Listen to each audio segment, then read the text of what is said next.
करोड़पति घर जल्दी आया और जो देखा उससे लगभग बेहोश हो गया। दोपहर की घुटी हुई हवा में एक बच्चे की खिलखिलाहट गूंज उठी, एक ऐसी शुद्ध और अजीब आवाज़ कि अर्नव मल्होत्रा को लगा जैसे किसी अदृश्य हाथ ने उसका दिल कसकर पकड़ लिया हो। लाखों के कॉन्ट्रैक्ट और कॉरपोरेट चिंताओं से भरा उसका महंगा चमड़े का ब्रीफकेस उसकी उंगलियों से फिसल गया और प्रवेश मार्ग की बजरी पर एक सूखी आवाज़ के साथ गिरा, जिसे उसने रिकॉर्ड भी नहीं किया। वित्तीय संतुलन पढ़ने और बोर्ड मीटिंगों में झूठ पकड़ने के आदी उसकी आंखें अपने ही शानदार विला के बेदां हरी घास पर हो रहे असंभव दृश्य को संसाधित प्रोसेस नहीं कर पा रही थी।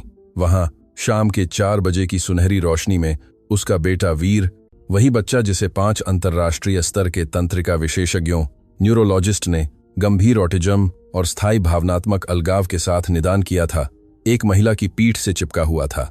वह उसकी मंगेतर नहीं थी, वह 3 डॉक्टरेट वाली विशेष नर्स नहीं थी, वह घर की नौकरानी, एक जवान लड़की थी जिसे उसने बमुश्किल 2 बार आंख उठाकर देखा था। वह सस्ती नीली वर्दी और सूरज की रोशनी में चमकते हुए हास्यास्पद पीले रबर के दस्ताने पहने थी। वह पन्ना हरी घास पर घुटनों के बल चलती हुई अपने घुटनों पर लगे दागों को नजरअंदाज कर रही थी, घोड़े की आवाज़ निकाल रही थी। जबकि वीर, उसका छोटा वीर, जो 6 साल का था और माना जाता था कि शारीरिक संपर्क से नफरत करता है, महिला की गर्दन में अपना चेहरा छिपाकर बौर ओर से हंस रहा था। उसकी बाहें खुली हुई थीं, मानो वह पूरी दुनिया को गले लगाना चाहता हो। अर्नव को लगा कि उसके पैरों ने जवाब दे दिया है। हवा उसके गले में अटक गई। यह कैसे संभव था? आज सुबह ही उसकी होने वाली पत्नी अवंतिका शर्मा ने अपने नकली धैर्य के लहजे में उसे याद दिलाया था कि वीर को नींद की दवाओं की खुराक बढ़ाने की जरूरत है, क्योंकि उसके आक्रामकता के दौरे असहनीय थे। उसने कहा था कि बच्चा एक हारा हुआ केस है, एक खाली खोल जो केवल दर्द और ईर्ष्या लाता है। लेकिन जो अर्नव के सामने था वह कोई खाली खोल नहीं था, वह एक इंदा, जीवंत, उस बच्चा था। उसने लड़खड़ाते हुए बगीचे की ओर कदम बढ़ाया। महसूस किया कि हेमीन उसके पैरों के नीचे हिल रही है। वह दृश्य जितना मोहक था उतना ही दर्दनाक भी था। परी, सशाई वाली लड़की, ने सांस लेने के लिए एक पल के लिए रुकी और बच्चे को चिकित्सकीय ठंडेपन से दूर धकेलने के बजाय उसने अपना सिर घुमाया और अपनी नाक की नोक से उसकी पसली पर जल्दी से गुदगुदी की। वीर हंसी की एक नई लहर में फूट पड़ा, एक ऐसी आवाज़ जिसे अर्नव ने अपनी पहली पत्नी के 4 साल पहले हुए दुर्घटना से पहले कभी नहीं सुना था। 4 साल की खामोशी, 4 साल की खोई हुई नज़रें और जकड़े हुए शरीर। और अब बर्तन मांजने वाले दस्ताने वाली एक नौकरानी ने 20 मिनट में वह हासिल कर लिया था जो यूरोप के बेहतरीन डॉक्टर आधी जिंदगी में नहीं कर पाए। करोड़पति के सीने में एक ठंडा गुस्सा और एक जलती हुई आशा टकराई। किसी ने उससे झूठ बोला था और सच्चाई वहां घास पर हंस रही थी। यह जानने के लिए सदस्यता लें कि इस क्षण ने झूठ के किस जाल को उजागर किया जिसने उनकी जिंदगियों को हमेशा के लिए बदल दिया। अर्नव ने अपनी चाल फिर से शुरू की, इस बार अधिक महबूत कदमों के साथ। हालांकि उसका मन एक बवंडर था। हर मीटर जो वह उनकी ओर बढ़ रहा था, उसके अपने बेटे की वह छव्य थोड़ी और टूट रही थी जो उसे बेची गई थी। वीर की नजरें हालीपन में नहीं खोई थीं। उसकी भूरी आंखें, जो उसकी दिवंगत मां की आंखों से बहुत मिलती थीं, परी के चेहरे पर पूर्ण आराधना के साथ टिकी हुई थीं। उन कुछ मीटर दूर खड़ी लाल व्हील चेयर की मांसपेशीय जकड़न का कोई निशान नहीं था। वह खाली और भूली हुई थी, जैसे कोई बुरा शगुन। बच्चा महबूती से चिपका हुआ था, उसकी छोटी उंगलियां नीली वर्दी के कपड़े को कसकर पकड़ रही थीं। अर्नव ने घास पर कदम रखा और उसके डिलाइनर जूतों के नीचे घास की चरमराहट ने जादुई बुलबुले को तोड़ दिया। परी हरकत के बीच में ही जम गई। उसकी सहज वृत्ति इंस्टिंक्ट तत्काल और आंतरिक थी। उसने देखने से पहले किसी की उपस्थिति महसूस की और उसके चेहरे पर की चमकदार मुस्कान गायब हो गई, जिसकी जगह एक जानलेवा पीलापन आ गया। उसने अचानक सिर घुमाया और उसकी आंखें अर्नव की प्रभावशाली आकृति से मिलीं, जो रोशनी के विपरीत खड़ा था, जिसका चेहरा अछूता था और मुट्ठियां उसकी बगलों में कसी हुई थीं। शुद्ध भय उस युवा लड़की की आंखों में भर गया। वह जानती थी कि घर के नियम सख्त थे। सफाई कर्मचारियों को साली सफाई के लिए सख्ती से जरूरी चीजों से परे छोटे मालिक के साथ बातचीत करने की मनाही थी। अवंतिका ने बहुत स्पष्ट कहा था, अगर तुम उसे छुओगी तो तुम उसे बिगाड़ोगी, अगर तुम उसे बिगाड़ोगी तो तुम्हें बिना रेफरेंस के बाहर निकाल दिया जाएगा। परी ने अचानक सांस छोड़ी, वीर को धीरे से घास पर नीचे उतारा अपने शरीर और बच्चे के बीच दूरी बनाने की कोशिश कर रही थी, जैसे कि उसे कोई भयानक अपराध करते हुए पकड़ा गया हो। लेकिन वीर उसे छोड़ना नहीं चाहता था। बच्चे ने विरोध में एक स्पष्ट और मानवीय गुर्राहट की आवाज निकाली और फिर से उसकी वर्दी की आस्तीन को पकड़ लिया, कपड़े को अपनी मिट्टी भरी उंगलियों से गंदा कर दिया। साहब, अर्नव साहब, परी हकलाया। जल्दी से घुटनों के बल बैठ गई, पूरी तरह से उठने की हिम्मत नहीं कर रही थी। उसके पीले दस्तानों वाले हाथ उसके सीने के सामने कांप रहे थे।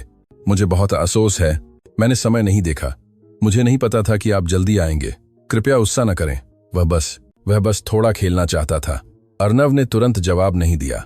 उसकी खामोशी भारी थी, एक ऐसी तीव्रता से भरी हुई थी जिसे परी ने एक भयंकर निष्कासन निकाले जाने की प्रस्तावना के रूप में समझा।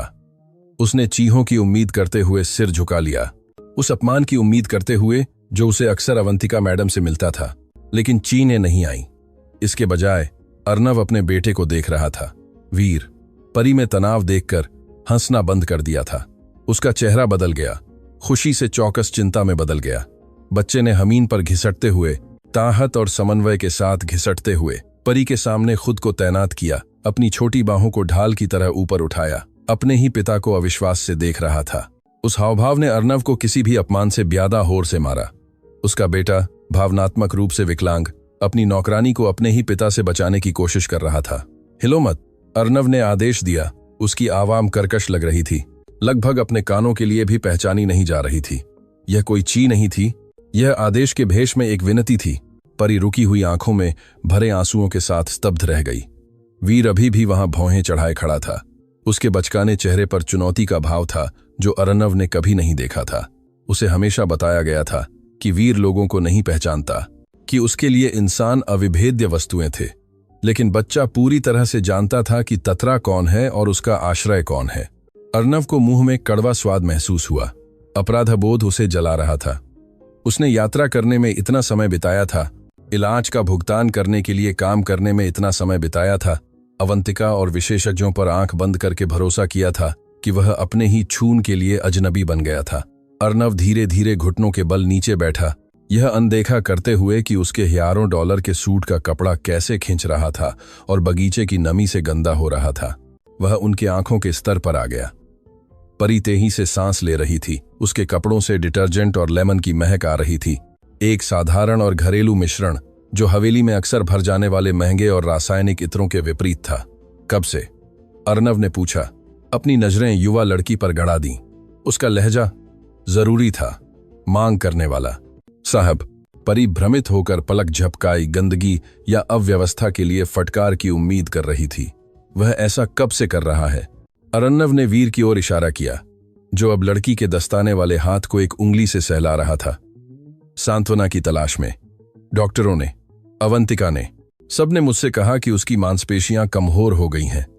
उन्होंने कहा कि वह अपना वर्णन नहीं उठा सकता, कि वह नजरें नहीं मिला सकता, कि हंसी उसकी हालत में एक असंभव अनैच्छिक प्रतिक्रिया थी। वह ऐसे कब से हंस रहा है?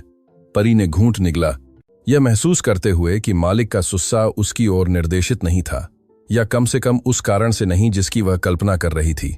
उसने वीर को एक अनंत कोमलता से देखा। एक सेकंड के लिए यह भूल गई कि वह देश के सबसे शक्तिशाली पुरुषों में से एक से बात कर रही थी। हमेशा से। साहब, उसने फुसफुसाया, और वे दो शब्द अर्नव की अंतरात्मा पर चट्टानों की तरह गिरे। जब से मैंने 6 महीने पहले यहां काम करना शुरू किया है। शुरू में वह शर्मीला था, हाँ, लेकिन वह कमोर नहीं है। वह बस दुखी है और बहुत डरा हुआ है। डरा हुआ? अर्नव ने शब्द को दोहराया, जैसे कि वह कोई विदेशी भाषा हो। वह किससे डरता होगा? उसके पास वह सब कुछ है जिसकी उसे जरूरत है। 24 घंटे देखभाल, सबसे अच्छा कमरा, थेरेपी। परी हिचकिचाई। वह जानती थी कि वह जो कहने वाली थी उससे न केवल उसकी नौकरी जा सकती थी, बल्कि अगर अवंतिका मैडम को पता चला तो उसकी प्रतिष्ठा भी बेतरे में पड़ सकती थी।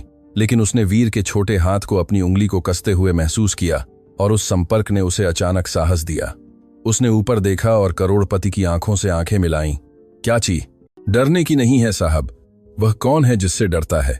जो खामोशी छाई वह पूर्ण थी, सिर्फ एक दूर के पक्षी के गाने से टूटी। अर्नव ने दोपहर की गर्मी के बावजूद अपनी रीढ़ में सिहरन महसूस की। पहेली के टुकड़े, वे टुकड़े जो कभी फिट नहीं हुए थे, आकस्मिक चोट के निशान, वह रोना जो जादुई रूप से अवंतिका के कमरे से बाहर निकलते ही बंद हो जाता था, उसे शांत रखने पर उसका भोर एक भयानक छवि में जुड़ने लगे थे जिसे उसने देखने से मना कर दिया था। समझाओ, अर्नव ने कहा। उसकी आवाज एक बतरनाक फुसफुसाहट में बदल गई। और बेहतर होगा कि तुम सच कहो, परी, क्योंकि अगर तुम जो संकेत दे रही हो वह सच है। जब वह आती है तो वह बदल जाता है, परी ने जल्दी से कहा, शब्द लड़खड़ाते हुए। जब अवंतिका मैडम घर पर होती हैं तो वीर बुझ जाता है, वह अकड़ जाता है, आंखें बंद कर लेता है और प्रतिक्रिया नहीं करता। डॉक्टर उसे ऐसा देखते हैं क्योंकि वह हमेशा कंसल्टेशन में मौजूद रहती हैं, है ना? वह हमेशा वहां उसका हाथ पकड़े रहती हैं या उसकी गर्दन को छूती रहती हैं। अर्नव को चिकित्सा दौरे याद आए। अवंतिका हमेशा त्यागी मंगेतर, एकदम सही सौतेली माँ, बच्चे की गर्दन को सहलाती हुई, उसके कान में फुसफुसाती हुई लगती थी। वह हमेशा उसकी गर्दन को छूती है, अर्नव ने सोचा, और दबाव बिंदुओं पर एक पुरानी डॉक्यूमेंट्री को याद करके अचानक मिचली आ गई। क्या यह संभव था? क्या यह इतना राक्षसी था? लेकिन हंसी, वह हंसी जो उसने अभी अभी सुनी थी, झूठ नहीं बोल सकती थी। मैं और देखना चाहता हूं, अर्नव ने आदेश दिया। तेनी से खड़ा हो गया, परी को डरा दिया। तुमने कहा कि वह कमजोर नहीं है, मुझे दिखाओ कि वह अब क्या कर सकता है। साहब, मैं कोई थेरेपिस्ट नहीं हूं, हम बस खेल रहे थे। परी ने बहाना बनाने की कोशिश की, डर गई थी कि उसने बहुत ज्यादा बोल दिया है। करो, वह चिल्लाया, और फिर वीर को सिकुड़ते हुए देखकर उसने अपने लहजे को नरम किया, अपने सफेद होते बालों पर हताशा में हाथ फेरते हुए। कृपया, मुझे उसे देखने की जरूरत है। मुझे यह जानने की जरूरत है कि मेरा बेटा अंदर है, यह मानने में मैं पागल नहीं हूं। परी ने धीरे से सिर हिलाया, अपने हाथ एप्रन पर पोंछे, पीले रबर के दस्ताने उतारे और उन्हें घास पर छोड़ दिया। अपने मेहनती और मुलायम हाथों को दिखाते हुए वह बच्चे की ओर मुड़ी और उसका आसन बदल गया। वह अब डरी हुई नौकरानी नहीं थी, वह एक खेल साथी थी। उसने एक मधुर धुन गुनगुनाना शुरू किया, एक लोकप्रिय लोरी जो अर्नव को अपने बचपन से अस्पष्ट रूप से याद थी। चलो वीर, हवाई जहाज उड़ान भरने वाला है, उसने एक मधुर आवाज में कहा, अपनी बाहें फैलाते हुए। अर्नव के आश्चर्य के लिए वीर ने न सिर मुस्कुराया, बच्चे ने हमीन पर हाथ रखे, अपनी टांगों की मांसपेशियों को कस लिया जो कथित तौर पर बेकार थीं, और एक दृश्य लेकिन दृढ़ प्रयास के साथ उसने अपनी पीठ को हमीन से ऊपर उठाया। वह खुद ही घुटनों के बल चलने की स्थिति में आ गया। कोई मदद नहीं थी, कोई यांत्रिक समर्थन नहीं था, यह शुद्ध मोटर इच्छा शक्ति थी। वीर 2 कदम परी की ओर घिसटते हुए चला और फिर अपने पिता को तिरछी नजर से देखते हुए एक गला घोंटा हुआ आवाज निकाली जो धीरे धीरे अक्षरों में बन गई। हाँ, वाह, ई जहाज। शब्द भद्दा था, खींचा हुआ था, लेकिन अचूक था। अर्नव ने सिसकी को रोकने के लिए अपना हाथ मुंह पर रख लिया। गूंगा, निदान डायग्नोसिस में गूंगा गैर मौखिक लिखा था, और वहां उसका बेटा हवाई जहाज खेलने के लिए कह रहा था। अर्नव की दुनिया, जो चिकित्सा रिपोर्टों और उसकी मंगेतर पर आंख बंद करके भरोसे पर बनी थी, उस क्षण ढह गई, एक शानदार और भयानक वास्तविकता को उजागर करते हुए। वीर स्वस्थ था, कोई उसे जानबूझकर बीमार रख रहा था।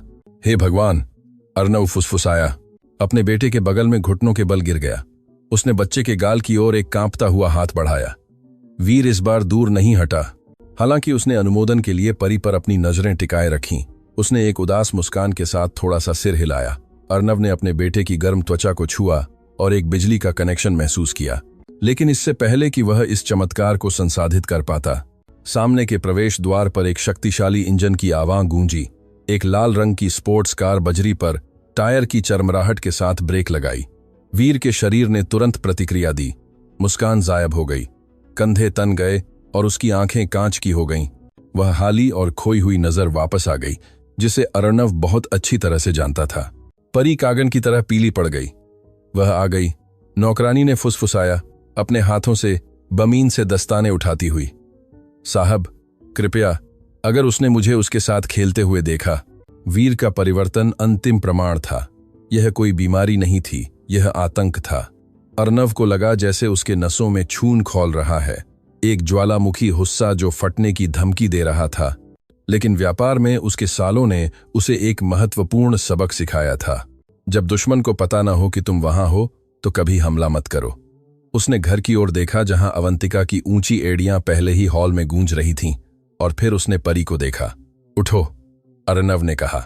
उसकी आवाज ठंडी और गणनात्मक थी, एक ऐसा लहजा जिसे वह प्रतिद्वंद्वियों को नष्ट करने के लिए इस्तेमाल करता था। दस्ताने पहनो, ऐसा व्यवहार करो जैसे कुछ हुआ ही नहीं है। साहब, परी ने उसे न समझते हुए देखा। मुझे अच्छी तरह से सुनो परी। अर्नव ने उसे धीरे से कंधों से पकड़ा, उसकी आंखों में घूरते हुए। इस पल से तुम और मैं सहयोगी हैं। कोई नहीं, बिल्कुल कोई नहीं जान सकता कि मैंने अभी क्या देखा। आज मैं उसका सामना नहीं करूंगा, आज मैं उसे नष्ट करना शुरू करूंगा। अर्नव खड़ा हो गया, अपने सूट से धूल झाड़ी और अपने बेटे पर एक अंतिम नजर डाली, जो पहले ही अपनी नकली कैटाटोनिक स्थिति में लौट आया था, और सेवा के लिए किनारे वाले दरवाजे की ओर भागा। मैं दफ्तर से अंदर जाऊंगा, उसे लगेगा कि मैं काम कर रहा हूं। जब वह यहां बाहर आएगी तो मैं चाहता हूं कि तुम सब कुछ देखो, क्योंकि आज रात सब कुछ बदलने वाला है।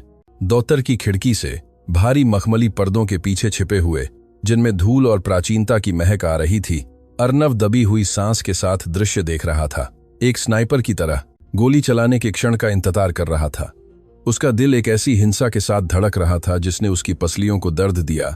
एक बहरा ढोल जो उस महिला के आने के साथ था, जिससे वह 2 महीने में शादी करने की योजना बना रहा था। इसके विपरीत क्रूर था, लगभग सिनेमैटिक। वह बगीचा जो मिनटों पहले सुनहरी धूप में हंसी और चमत्कारों का मंच था, उस पल लाक्षणिक रूप से काला पड़ गया जब अवंतिका फ्रांसीसी दरवाजे के फ्रेम में दिखाई दी। वह चली नहीं, उसने रैंप वॉक किया। लाल स्टिलेटोस पहने हुए थे, जो पूरी घास में दुर्भावना के साथ चुभ रहे थे, हर कदम पर घास को बर्बाद कर रहे थे। यह एक उत्तम रूपक था कि उसने उनकी जिंदगियों के साथ क्या किया था।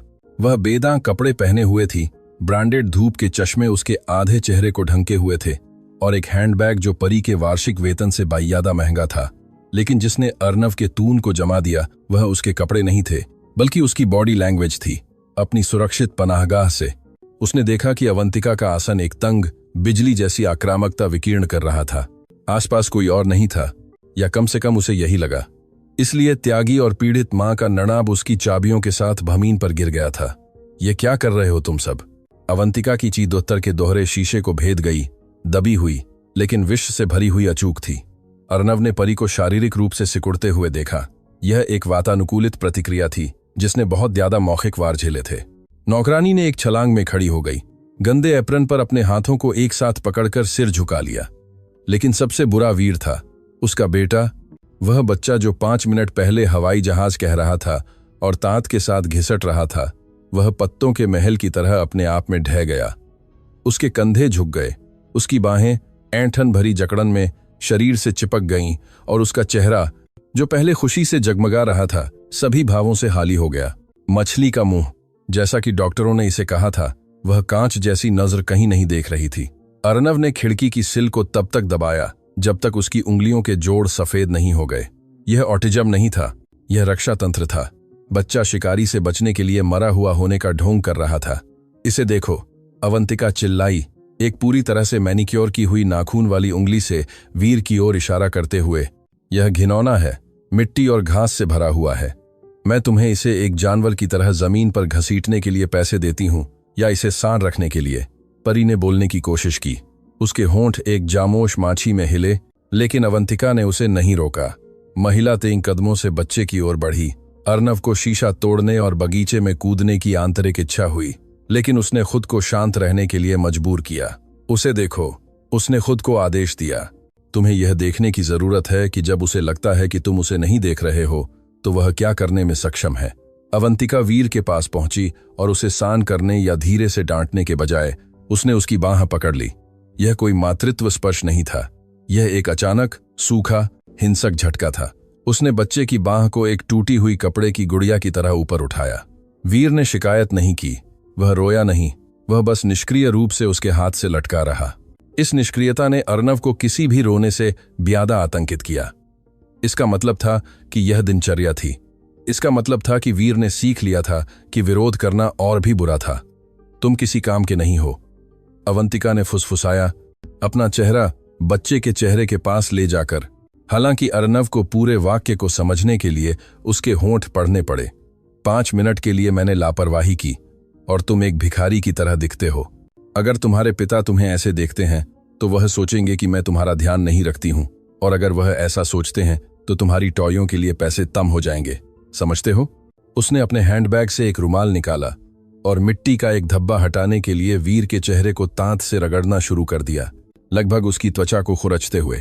उसके हाथ की हर अचानक हरकत से बच्चे का सिर हिल जाता था। परी एक कदम आगे बढ़ी, एक आत्मघाती बहादुरी का कार्य। मैडम, कृपया, आप उसकी त्वचा को नुकसान पहुंचाएंगी, नौकरानी ने कहा। उसकी कांपती आवाज मुश्किल से दफ्तर तक पहुंची। अवंतिका एक सांप की तेमी से घूमी। चुप रहो, बेवकूफ, वह चिल्लाई, रुमाल को उसके चेहरे पर फेंकते हुए। तुम दोषी हो, जाओ रसोई में और उसकी दवा की बूंदें तैयार करो, दुगुनी खुराक। वह तुम्हारी वजह से बहुत ज्यादा परेशान है। अर्नव के आने से पहले उसे सोने की जरूरत है। मैं नहीं चाहती कि वह उसे इतना दोषपूर्ण देखे। दुगुनी खुराक। अर्नव के दिमाग में शब्द एक गोली की तरह गूंज उठे। उसे फार्मेसी के मासिक बिल याद आए। व्यापक स्पेक्ट्रम बाल चिकित्सा शामक सेडेटिव। डॉक्टर कहते थे कि वे उसके गुस्से के हमलों को नियंत्रित करने के लिए थे। अब वह समझा कि गुस्से के हमले मनगढ़ंत थे। बूंदें उसे शांत करने के लिए नहीं थीं, वे उसे बंद करने के लिए थीं। वे एक स्वस्थ बच्चे को एक शांत फर्नीचर में बदलने के लिए थीं, जो होने वाली मैडम की योजनाओं में बाधा न डाले। अर्नव को लगा कि उसके गाल पर एक गर्म, अकेली आंसू की बूंद लुढ़क गई। वह हर महीने अपने ही बेटे को नशा देने के लिए भुगतान कर रहा था। अर्नव खिड़की से दूर हट गया, अपने हाथों के कंपन को नियंत्रित करने के लिए गहरी सांस ले रहा था। उसे वहां बाहर जाना था, उसे कार्रवाई करनी थी, लेकिन वह उस सैल पिता नहीं हो सकता था। उसे ठंडा रणनीतिकार होना था। अगर उसने अब चिल्लाकर उसका सामना किया तो वह रोएगी, वह कहेगी कि वह तनावग्रस्त थी, वह परी को दोष देगी, वह हमेशा की तरह स्थिति को मैनिपुलेट करेगी। उसे अपनी ही खबर खोदने की जरूरत नहीं थी। उसने अपनी टाई ढीली की, अपनी शर्ट का ऊपरी बटन खोला ताकि वह थका हुआ लगे, और दफ्तर का दरवाजा खोला जो भीतरी गलियारे की ओर जाता था, न कि बगीचे की ओर। उसने घर के मुख्य प्रवेश द्वार की ओर भारी कदमों से चला, संगमरमर के हिलाह अपने जूतों को बजाते हुए, अपनी उपस्थिति की घोषणा करते हुए, जैसे कि वह अभी बड़े दरवाजे से अंदर आया हो। अवंतिका, मैं घर आ गया हूं, उसने थकान और सामान्य होने का ढोंग करते हुए एक आवाज में चिल्लाया। बगीचे पर इसका तत्काल प्रभाव पड़ा। लिविंग रूम के खुले दरवाजे से उसने देखा कि अवंतिका ने वीर की बाह को ऐसे छोड़ दिया जैसे वह जल रहा हो। 2 सेकंड से भी कम समय में उसका आसन पूरी तरह से बदल गया। उसने अपनी पोशाक को सीधा किया, अपने बालों को ठीक करने के लिए एक हाथ फेरा और एक चमकदार, अभ्यास की हुई, एकदम सही मुस्कान बनाई। वह जल्दी से वीर के बगल में नीचे झुकी और एक ऐसी कोमलता के साथ जो देखकर मिचली आती थी, उसके गाल को सहलाना शुरू कर दिया जिसे उसने सेकंड पहले ही हिंसा से रगड़ा था। अर्नव, मेरे प्यारे, वह चिल्लाई, आंखों में रोशनी के साथ घर की ओर मुड़ते हुए। कितना आश्चर्य, तुम बहुत जल्दी आ गए। अर्नव बगीचे में बाहर आया, अपने पैरों को धीरे चलने के लिए मजबूर किया, अपने होंठों को एक थकी हुई मुस्कान बनाने के लिए मजबूर किया। उसकी आंखें दृश्य को स्कैन कर रही थीं। परी पीली पड़ गई थी, वमीन से रुमाल उठा रही थी, उसकी आंखें घास पर टिकी हुई थीं। वीर अभी भी अपनी मूर्ति मोड़ में था, क्षितिज पर एक निश्चित बिंदु को देख रहा था। मीटिंग जल्दी खत्म हो गई, अर्नव ने झूठ बोला, उसके पास आकर और उसके गाल पर एक चुंबन देते हुए। उसने अवंतिका के महंगे इत्र की महक महसूस की और उल्टी करने की इच्छा को दबाना पड़ा। मैं उन्हें देखना चाहता था। तुम सब कैसे हो? दिन कैसा रहा? यह एक जाल सवाल था, एक साधारण परीक्षण। अवंतिका ने नाटकीय रूप से आह भरी, अपने सीने पर एक हाथ रखा, शहीद की भूमिका निभाते हुए। ओह प्रिय, यह एक कठिन दिन रहा, उसने दुखी आवाज में कहा, वीर को एक नकली उदासी से देखते हुए। यह बेचारा आज बहुत भयानक था, सुबह भर चिल्लाता रहा। उसने अपना सिर दीवार से मारा। मुझे लड़ना पड़ा ताकि वह खुद को चोट न पहुंचाए। डॉक्टर सही हैं, उसकी हालत बिगड़ रही है। मैं मुश्किल से 1 मिनट पहले उसे हवा लेने के लिए बगीचे में ला पाई, लेकिन देखो, वह प्रतिक्रिया भी नहीं कर रहा है। वह पूरी तरह से चला गया है। अर्नव को लगा कि उसका सून खौल रहा है। सुबह भर चिल्लाया। झूठ। परी ने उसे बताया था कि वे खेल रहे थे। उसने अपना सिर मारा। झूठ। उसके पास कोई निशान नहीं था। हालत बिगड़ रही है। सबसे बड़ा झूठ। सच में? अर्नव ने वीर के सामने नीचे झुकते हुए पूछा। बच्चे ने उसे नहीं देखा। उसने अवंतिका की उपस्थिति को उन पर एक विषाक्त छाया के रूप में महसूस किया। बेचारा थका हुआ लगता है। वह है, अवंतिका ने वोट दिया। बच्चे के कंधे पर एक अधिकारपूर्ण हाथ रखा, हल्के से दबाते हुए। अर्नव ने देखा कि वीर ने दर्द में एक अगोचर मुंह बनाया। मैंने परी से कहा कि वह उसकी दवा तैयार करे, उसे आराम करने की जरूरत है। प्रिय, शायद हमें उसे ज्यूरिख के उस केंद्र में भर्ती करना चाहिए जिसका डॉ वेलेस ने सुझाव दिया था। मुझे पता है कि यह महंगा है और दूर है, लेकिन मुझ में और ताकत नहीं है। मुझे उसकी सुरक्षा की चिंता है। वहां अंतिम योजना थी उसे दूर भेजना, समस्या से हमेशा के लिए छुटकारा पाना और सिर्फ करोड़पति और उसकी दौलत के साथ रहना। अर्नव ने परी की ओर देखा। नौकरानी ने 1 सेकंड के लिए ऊपर देखा। उसकी आंखें घबराहट से भरी थीं, जामोशी से विनती कर रही थीं कि वह झूठ पर विश्वास न करे। अर्नव ने उसकी आंखों से आंखें मिलाईं। मैं तुम्हें देखता हूं का एक जामोश संदेश दिया। मैं तुम पर विश्वास करता हूं। नहीं, अर्नव ने खड़े होते हुए और अपने घुटनों को झाड़ते हुए कहा। उसकी आवाज दृढ़ तीखी थी। हम उसे अभी कहीं नहीं भेजने वाले हैं। वास्तव में मैं उसके साथ दोपहर बिताना चाहता हूं। अवंतिका का चेहरा अगोचर रूप से तन गया। लेकिन प्रिय, वह संकट में है। यह खतरनाक हो सकता है। तुम्हें पता है कि वह आक्रामक हो जाता है। उसने मना करने की कोशिश की, पिता और बेटे के बीच आने के लिए एक कदम बढ़ाया। मुझे परवाह नहीं है। अर्नव ने उसे दरकिनार कर दिया और परी की ओर देखा। परी, बूंदे मत लाओ, संतरे का रस लाओ और यहीं रहो। मैं चाहता हूं कि तुम भी मौजूद रहो। ऐसा लगता है कि वीर तुम्हारे साथ सहज महसूस करता है। अवंतिका ने एक घबराई हुई हंसी छोड़ी। अविश्वासी। परी, प्रिय, वह सिर्फ सच्चाई वाली लड़की है। वीर को पता भी नहीं है कि वह मौजूद है। वह उसके लिए एक वस्तु है। इसके अलावा उसे अंदर बहुत काम है। घर अस्त व्यस्त है। घर इंतजार कर सकता है। अर्नव ने बात काट दी और इस बार उसने अपनी कुछ सीईओ की अथॉरिटी को अपने लहजे में रिसने दिया। उसने अवंतिका की आंखों में सीधे देखा। सालों में पहली बार उसे चुनौती दी। मैंने कुछ अजीब देखा है, अवंतिका। जामोशी घनी हो गई। अवंतिका ने पलक झपकाई। उसकी मुस्कान लड़खड़ा गई। अजीब? तुम्हारा क्या मतलब है? जब मैं आया था, अर्नव ने जानबूझकर एक ठहराव लिया, उसकी आंखों में डर की चमक का आनंद लेते हुए। मुझे हंसी सुनाई दी, बच्चे की हंसी। अवंतिका अकड़ गई। उसका गणनात्मक दिमाग एक हैहार प्रति घंटे की रफ्तार से काम करने लगा। ओह, वह, उसने तेजी से कहा, अपनी शांति वापस पाकर। वह पड़ोसियों के बच्चे होंगे। हवा हवा लाती है। वीर सालों से नहीं हंसा है। अर्नव, क्रूर भ्रम मत पालो। उसका दिमाग इस तरह काम नहीं करता। शायद। अर्नव ने अपने बेटे की ओर मुड़ते हुए कहा। वह झुका और उन सभी नियमों को तोड़ते हुए जो अवंतिका ने लगाए थे, उसने वीर को अपनी बाहों में उठा लिया। बच्चा लकड़ी के तख्ते की तरह तन गया। डांट या मार की उम्मीद कर रहा था, लेकिन अर्नव ने उसे जोर से गले लगाया, उसे अपने सीने से चिपकाते हुए, उसके कान के पास फुसफुसाते हुए, ताकि सिर्फ वह सुन सके। उस महिला को अनदेखा करते हुए जो उन्हें संदेह से देख रही थी। हवाई जहाज, अर्नव ने फुसफुसाया। पिता यहां है। हवाई जहाज उड़ान भरने वाला है। चैंपियन। उसने वीर के छोटे से शरीर को कांपते हुए महसूस किया और फिर बहुत धीरे से, लगभग अगोचर रूप से, एक छोटा सा हाथ अर्नव के महंगे सूट के कंधे पर टिका। यह पूरा गले लगाना नहीं था, लेकिन यह एक प्रतिक्रिया थी, जीवन का प्रमाण। चलो अंदर चलें, अर्नव ने ऊंची आवाज में कहा। अपने बेटे को अपनी बाहों में लेकर घर की ओर चलते हुए अवंतिका को मुंह खोले बगीचे में खड़ा छोड़ दिया। परी, अब हमारे साथ आओ। अवंतिका पीछे खड़ी रह गई, उन्हें दूर जाते हुए देखती रही। पहली बार नियंत्रण उसके हाथों से फिसल रहा था और अर्नव हवेली की ओर चलते हुए, जो एक जेल बन गई थी, ने कसम खाई कि वह उस रात तब तक नहीं सोएगा जब तक उसे गोलियों की शीशी और सुरक्षा कैमरे नहीं मिल जाते जिन्हें वह स्थापित करने की योजना बना रहा था। जंग शुरू हो गई थी। हवेली के अंदर का माहौल असहनीय था, बांझ विलासिता और शांत तनाव का मिश्रण।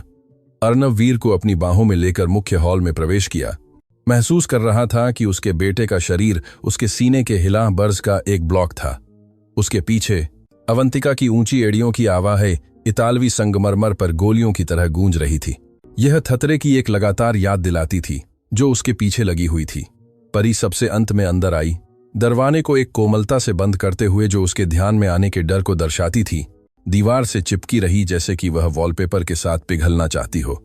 उसे तुरंत उसके कमरे में ले जाओ, अर्नव, अवंतिका ने आदेश दिया। उसकी आवाज चिकित्सा चिंता के भेष में उस कमांड के लहजे को वापस पा रही थी। वह अति उत्तेजित है। देखो वह कैसे कांप रहा है। बगीचे में वह सैर एक भयानक गलती थी। परी, चलो रसोई में जाओ और शांत रातों की शीशी और नया ड्रॉपर लाओ। बच्चे ने कल अपने हिस्टीरिया के एक हमले में दूसरा वाला तोड़ दिया था। अर्नव सीढ़ियां चढ़ा, अपने गले में पित्त महसूस कर रहा था। हिस्टीरिया के हमले, अब वह जानता था कि वे झूठ थे, लेकिन उसे यह देखने की जरूरत थी कि ढोंग कितनी दूर तक जाता है। उसने वीर के कमरे में प्रवेश किया, एक कमरा जो एक बच्चे के बेडरूम से यादा एक क्लिनिक जैसा लगता था। सफेद दीवारें, गोल किनारों वाला फर्नीचर, कांच के शोकेस में बंद खिलौने और एक लगातार एंटीसेप्टिक की महक। उसने वीर को धीरे से बिस्तर पर लिटा दिया। बच्चा हिला नहीं, वह आंखें खोलकर छत को देखता रहा, उथली सांस ले रहा था। उसकी आंखों में आतंक पूर्ण था। अवंतिका एक बवंडर की तरह अंदर आई, उसकी जगह छीन ली। बाहर निकलो मेरे प्यारे, उसने अर्नव को दरवाजे की ओर हल्के से धक्का देते हुए कहा। तुम्हें उसे बूंदें देते हुए देखना पसंद नहीं है। तुम जानते हो कि यह मुश्किल हो जाता है और तुम्हारा दिल टूट जाता है। मैं संभालती हूं, यह मेरा बोझ है, मैं इसे तुम्हारे लिए उठाती हूं। नहीं, अर्नव ने दरवाजे की चौखट पर खुद को खड़ा करते हुए कहा। उसकी छाया बिस्तर को ढक रही थी। आज मैं रहूंगा, मैं सीखना चाहता हूं। अगर हम शादी करने जा रहे हैं तो मुझे पता होना चाहिए कि अपने बेटे की देखभाल कैसे करनी है। अवंतिका की आंखों में परेशानी की एक चमक आई, लेकिन उसने इसे जल्दी से एक उदास मुस्कान से छिपा लिया। परी चांदी की ट्रे के साथ दरवाजे पर दिखाई दी। उसके हाथ इतने कांप रहे थे कि रंगीन कांच की शीशी धातु से खड़खड़ा रही थी। मुझे दो, अवंतिका ने परी से शीशी तेजी से छीन ली। जो आगे हुआ वह अर्नव की आंख की पुतली पर एक डरावनी इल्म की तरह दर्ज हो गया। अवंतिका प्यारी नहीं थी, कोई गाना या धैर्य नहीं था। उसने एक हाथ से वीर के जबड़े को पकड़ा, बच्चे के गालों को होर से दबाया ताकि वह मुंह खोलने के लिए मजबूर हो जाए। वीर ने सिर घुमाने की कोशिश की, एक दबी हुई कराहट निकाली। उसकी छोटी आंखें दरवाजे पर परी को बेताबी से खोज रही थीं। सीधे रहो शैतान, अवंतिका ने फुसफुसाया। एक सेकंड के लिए भूल गई कि अर्नव वहां था, या शायद इस बात पर भरोसा था कि वह उसकी हिंसा को आवश्यक दृढ़ता के रूप में समझेगा। अवंतिका ने ड्रॉपर को जबरदस्ती अंदर डाला। 1, 2, 3, 4 खुराक, गाढ़ा पीलापन लिए तरल बच्चे के गले में गायब हो गया। वीर ने हिचकी ली, उसका छोटा शरीर हिल गया, लेकिन उसने निगल लिया। प्रतिक्रिया लगभग तत्काल थी, स्वाभाविक होने के लिए बहुत तेज। कुछ सेकंड के भीतर वीर की मांसपेशियों में तनाव गायब हो गया, जिसकी जगह एक अप्राकृतिक शिथिलता आ गई। उसकी पलकें भारी पड़ गईं, उसकी आंखों की रोशनी बुझ गई। वह सोया नहीं, वह कट गया। ऐसा था जैसे किसी ने एक गुड़िया के तार काट दिए हों। देखा? अवंतिका ने अपनी उंगली पर गिरी एक बूंद को पोंछते हुए और शीशी को बंद करते हुए कहा, यह उसी के भले के लिए है। इसके बिना वह खुद को चोट पहुंचाएगा।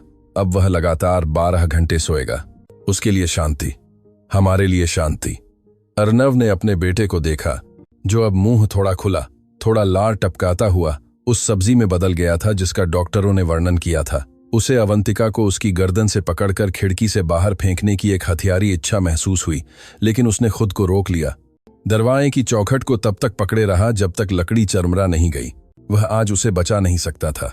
उसे हमेशा के लिए बचाना था, और उसके लिए उसे अकाट्य सबूतों की जरूरत थी। उसे दुनिया को राक्षस को देखने की जरूरत थी। तुम सही हो प्रिय, अर्नव ने झूठ बोला। उसकी आवाज मृत थी। तुम्हारे पास उसके साथ एक उपहार है। मुझे नहीं पता कि मैं तुम्हारे बिना क्या करूंगा।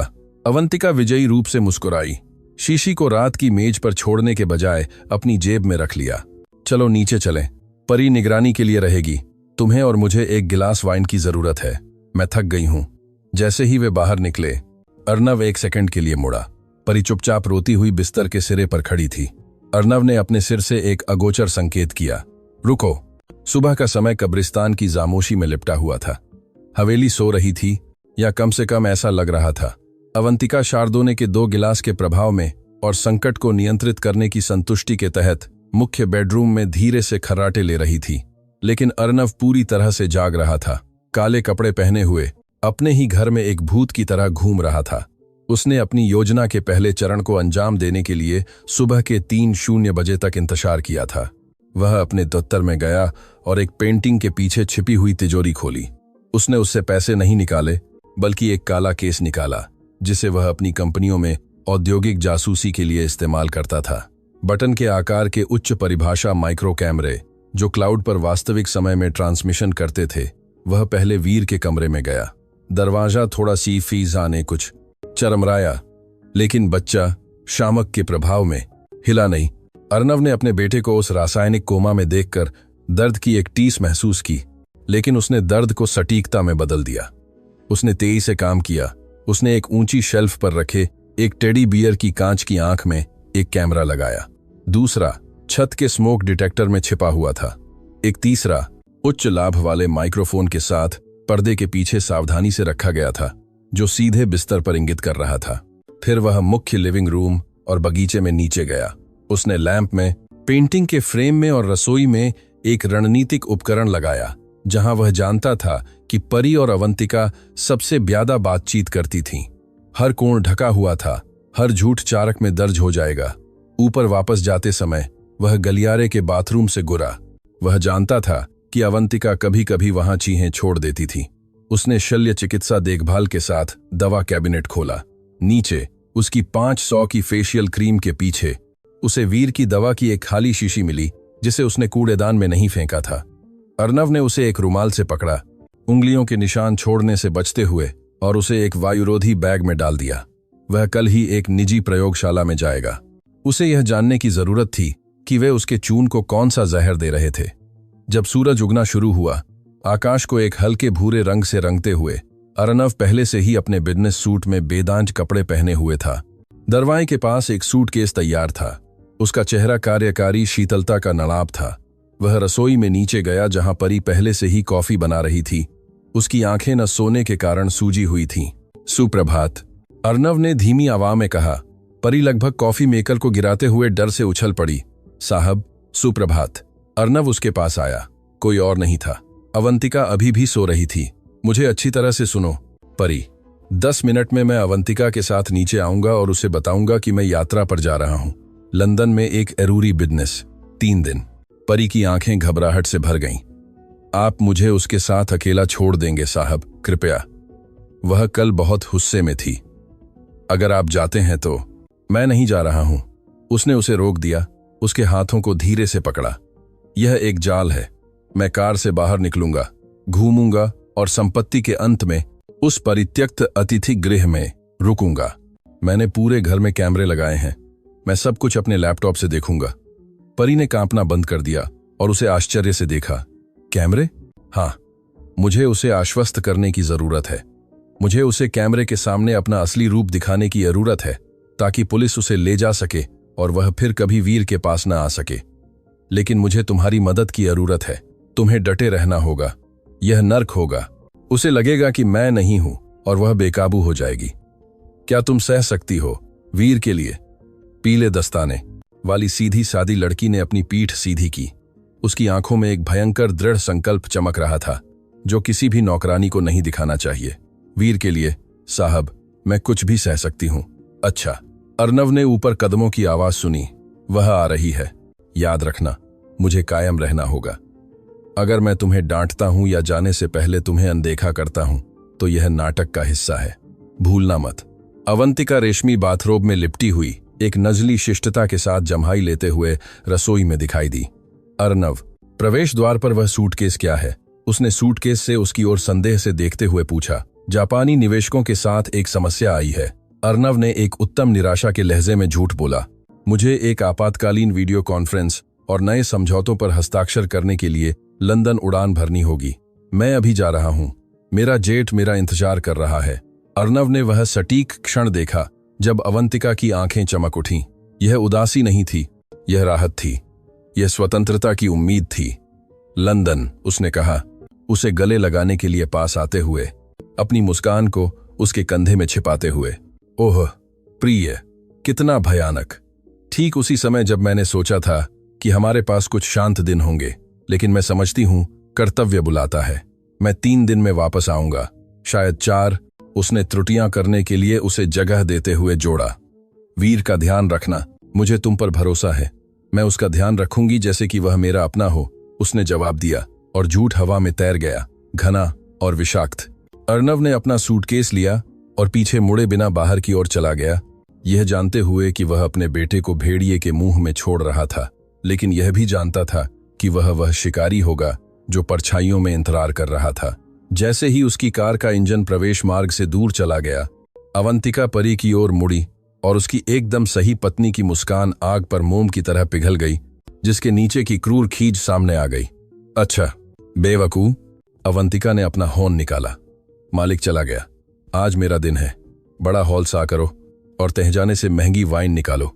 मैं अपनी सहेलियों को आमंत्रित करने जा रही हूं, और जहां तक बच्चे की बात है, उसे तहयाने में बंद कर दो।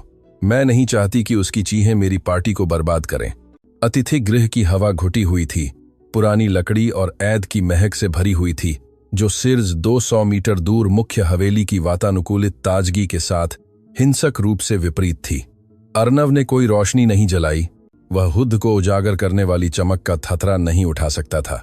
वह एक पुरानी बेंत की कुर्सी पर बैठ गया, जो उसके वनन के नीचे चरमरा गई, सिर्फ अपने लैपटॉप स्क्रीन की चमक से प्रकाशित था। उसकी आंखें न झपकने के कारण लाल और सूखी थीं, छिपे हुए कैमरों द्वारा प्रसारित छवियों के मोज़ेक पर टिकी हुई थीं। वह जो देख रहा था, वह उसकी आत्मा को नष्ट करने के लिए अनुरूप बनाई गई एक यातना थी, लेकिन वह अपनी नजरें हटा नहीं सकता था। वह अपनी ही त्रासदी का जामोश गवाह था। ऊपरी बाएं मॉनिटर पर रसोई का कैमरा परी को दिखा रहा था। युवा लड़की रो रही थी, लेकिन वह चुपचाप रो रही थी, उस भयानक स्तीये के साथ जिसने सीख लिया था कि शोर सिर्ज और सजा लाता है। वह वीर को अपनी बाहों में लिए हुए थी। बच्चा अवंतिका द्वारा दी गई शामक की अधिक मात्रा के कारण पूरी तरह से निष्क्रिय था। उसका सिर पीछे की ओर झुका हुआ था, नौकरानी के हर कदम के साथ जतरनाक रूप से झूल रहा था। वह एक छोटे से शव जैसा लग रहा था। अर्नव को बाहर भागने, दरवाजा तोड़ने और अपने हाथों से सबको मारने की एक बिजली की इच्छा महसूस हुई, एक प्राथमिक और जंगली वृत्ति जो उसके पेट को जला रही थी। लेकिन उसने खुद को बैठने के लिए मजबूर किया। उसके हाथ मेज के किनारे को इतनी तांत से कस रहे थे कि पुरानी लकड़ी उसके नाखूनों के नीचे से टूटने लगी। अभी नहीं। उसने मानसिक रूप से खुद को दोहराया। अपना होंठ तब तक काटता रहा जब तक उसे जून का धात्विक स्वाद महसूस नहीं हुआ। मुझे उसकी जरूरत है। मुझे उसे कैमरे के सामने अंतिम अपराध करने की जरूरत है, मैंने कहा तहराने में। अवंतिका की आवाम लैंप में छिपे हुए एम्बियंट माइक्रोफोन द्वारा पकड़ी गई, धात्विक और विकृत थी, लेकिन एक स्पष्ट क्रूरता से भरी हुई थी। स्क्रीन पर अवंतिका परी के पीछे दिखाई दी, अपनी उंगली की नोक से उसकी पीठ को धक्का दे रही थी, जैसे कोई पशु को हाँकता हो। उसके हाथ में एक गिलास वाइन था और वह एक अश्लील हल्केपन के साथ घूम रही थी, एक जैशन गीत गुनगुनाते हुए। मैडम कृपया, तहयाना बहुत नम है, परी ने लकड़ी के उस मोटे दरवाजे के सामने रुकते हुए विनती की जो अंधेरे की ओर जाता था। बच्चे के ब्रोंकाई कमजोर हैं, अगर हम उसे इस ठंड में नीचे छोड़ देते हैं। मुझे उसके ब्रोंकाई की परवाह नहीं है, अवंतिका चिल्लाई और उसका चेहरा स्क्रीन पर विकृत हो गया। क्या तुम सोचती हो कि मैं अपनी मेहमानों को सोफे पर लार टपकाते हुए उस अजूबे को देखने दूंगी? यह एक क्लास पार्टी है परी, कोई चैरिटी अस्पताल नहीं। उसे अंदर डालो, दरवाजा बंद करो और कनपे तैयार करने के लिए ऊपर आओ। और अगर तुमने मेरे कहने से पहले उस दरवाजे को खोलने की हिम्मत की, तो मैं कसम खाती हूं कि मैं तुम पर चोरी का आरोप लगवा दूंगी। मेरे पास एक सोने की घड़ी खो गई है, तुम्हें पता है। यह शर्म की बात होगी अगर वह तुम्हारे हैंडबैग में मिल जाए। खतरा स्पष्ट था, जेल। परी ने पराजित होकर सिर झुका लिया। अर्नव ने देखा कि नौकरानी ने तहयाने का दरवाजा खोला। कैमरे का कोण नीचे की सीढ़ियों की ओर नहीं था, लेकिन ऑडियो ने कदमों की आवाम को अंधेरे की ओर उतरते हुए पकड़ा। 1 मिनट बाद परी हाली हाथों और आंसू से भरे चेहरे के साथ अकेली ऊपर आई। अवंतिका ने तहयाने का दरवाजा बंद कर दिया। एक विजयी संतुष्टि की मुस्कान के साथ उसे अपनी पोशाक के गले में रख लिया। ठीक है, समस्या हल हो गई। अब सफाई करो। मैं चाहती हूं कि यह रसोई चमके। अर्नव ने 1 सेकंड के लिए अपनी आंखें बंद कर लीं, एक गहरी मिचली महसूस की। उसका बेटा, उसका छोटा वीर, धूल और नमी से भरे तहयाने में एक जानवर की तरह बंद, नशा दिया हुआ और असहाय। अक्षमता एक जहर थी जो उसकी नसों में दौड़ रहा था, लेकिन उसके जोन पर एक अधिसूचना नोटिफिकेशन की आवाज से यह बाधित हो गया। एक जरूरी ईमेल। भेजने वाला डॉ. सालाशार, निजी प्रयोगशाला का प्रमुख था, जिसे उसने उसी सुबह एक भरोसेमंद मैसेंजर के माध्यम से नमूने भेजे थे। ईमेल का विषय था टॉक्सिकोलॉजिकल परिणाम, गंभीर स्तर पर एरूरी। अर्नव ने कांपते हाथों से आइल खोली।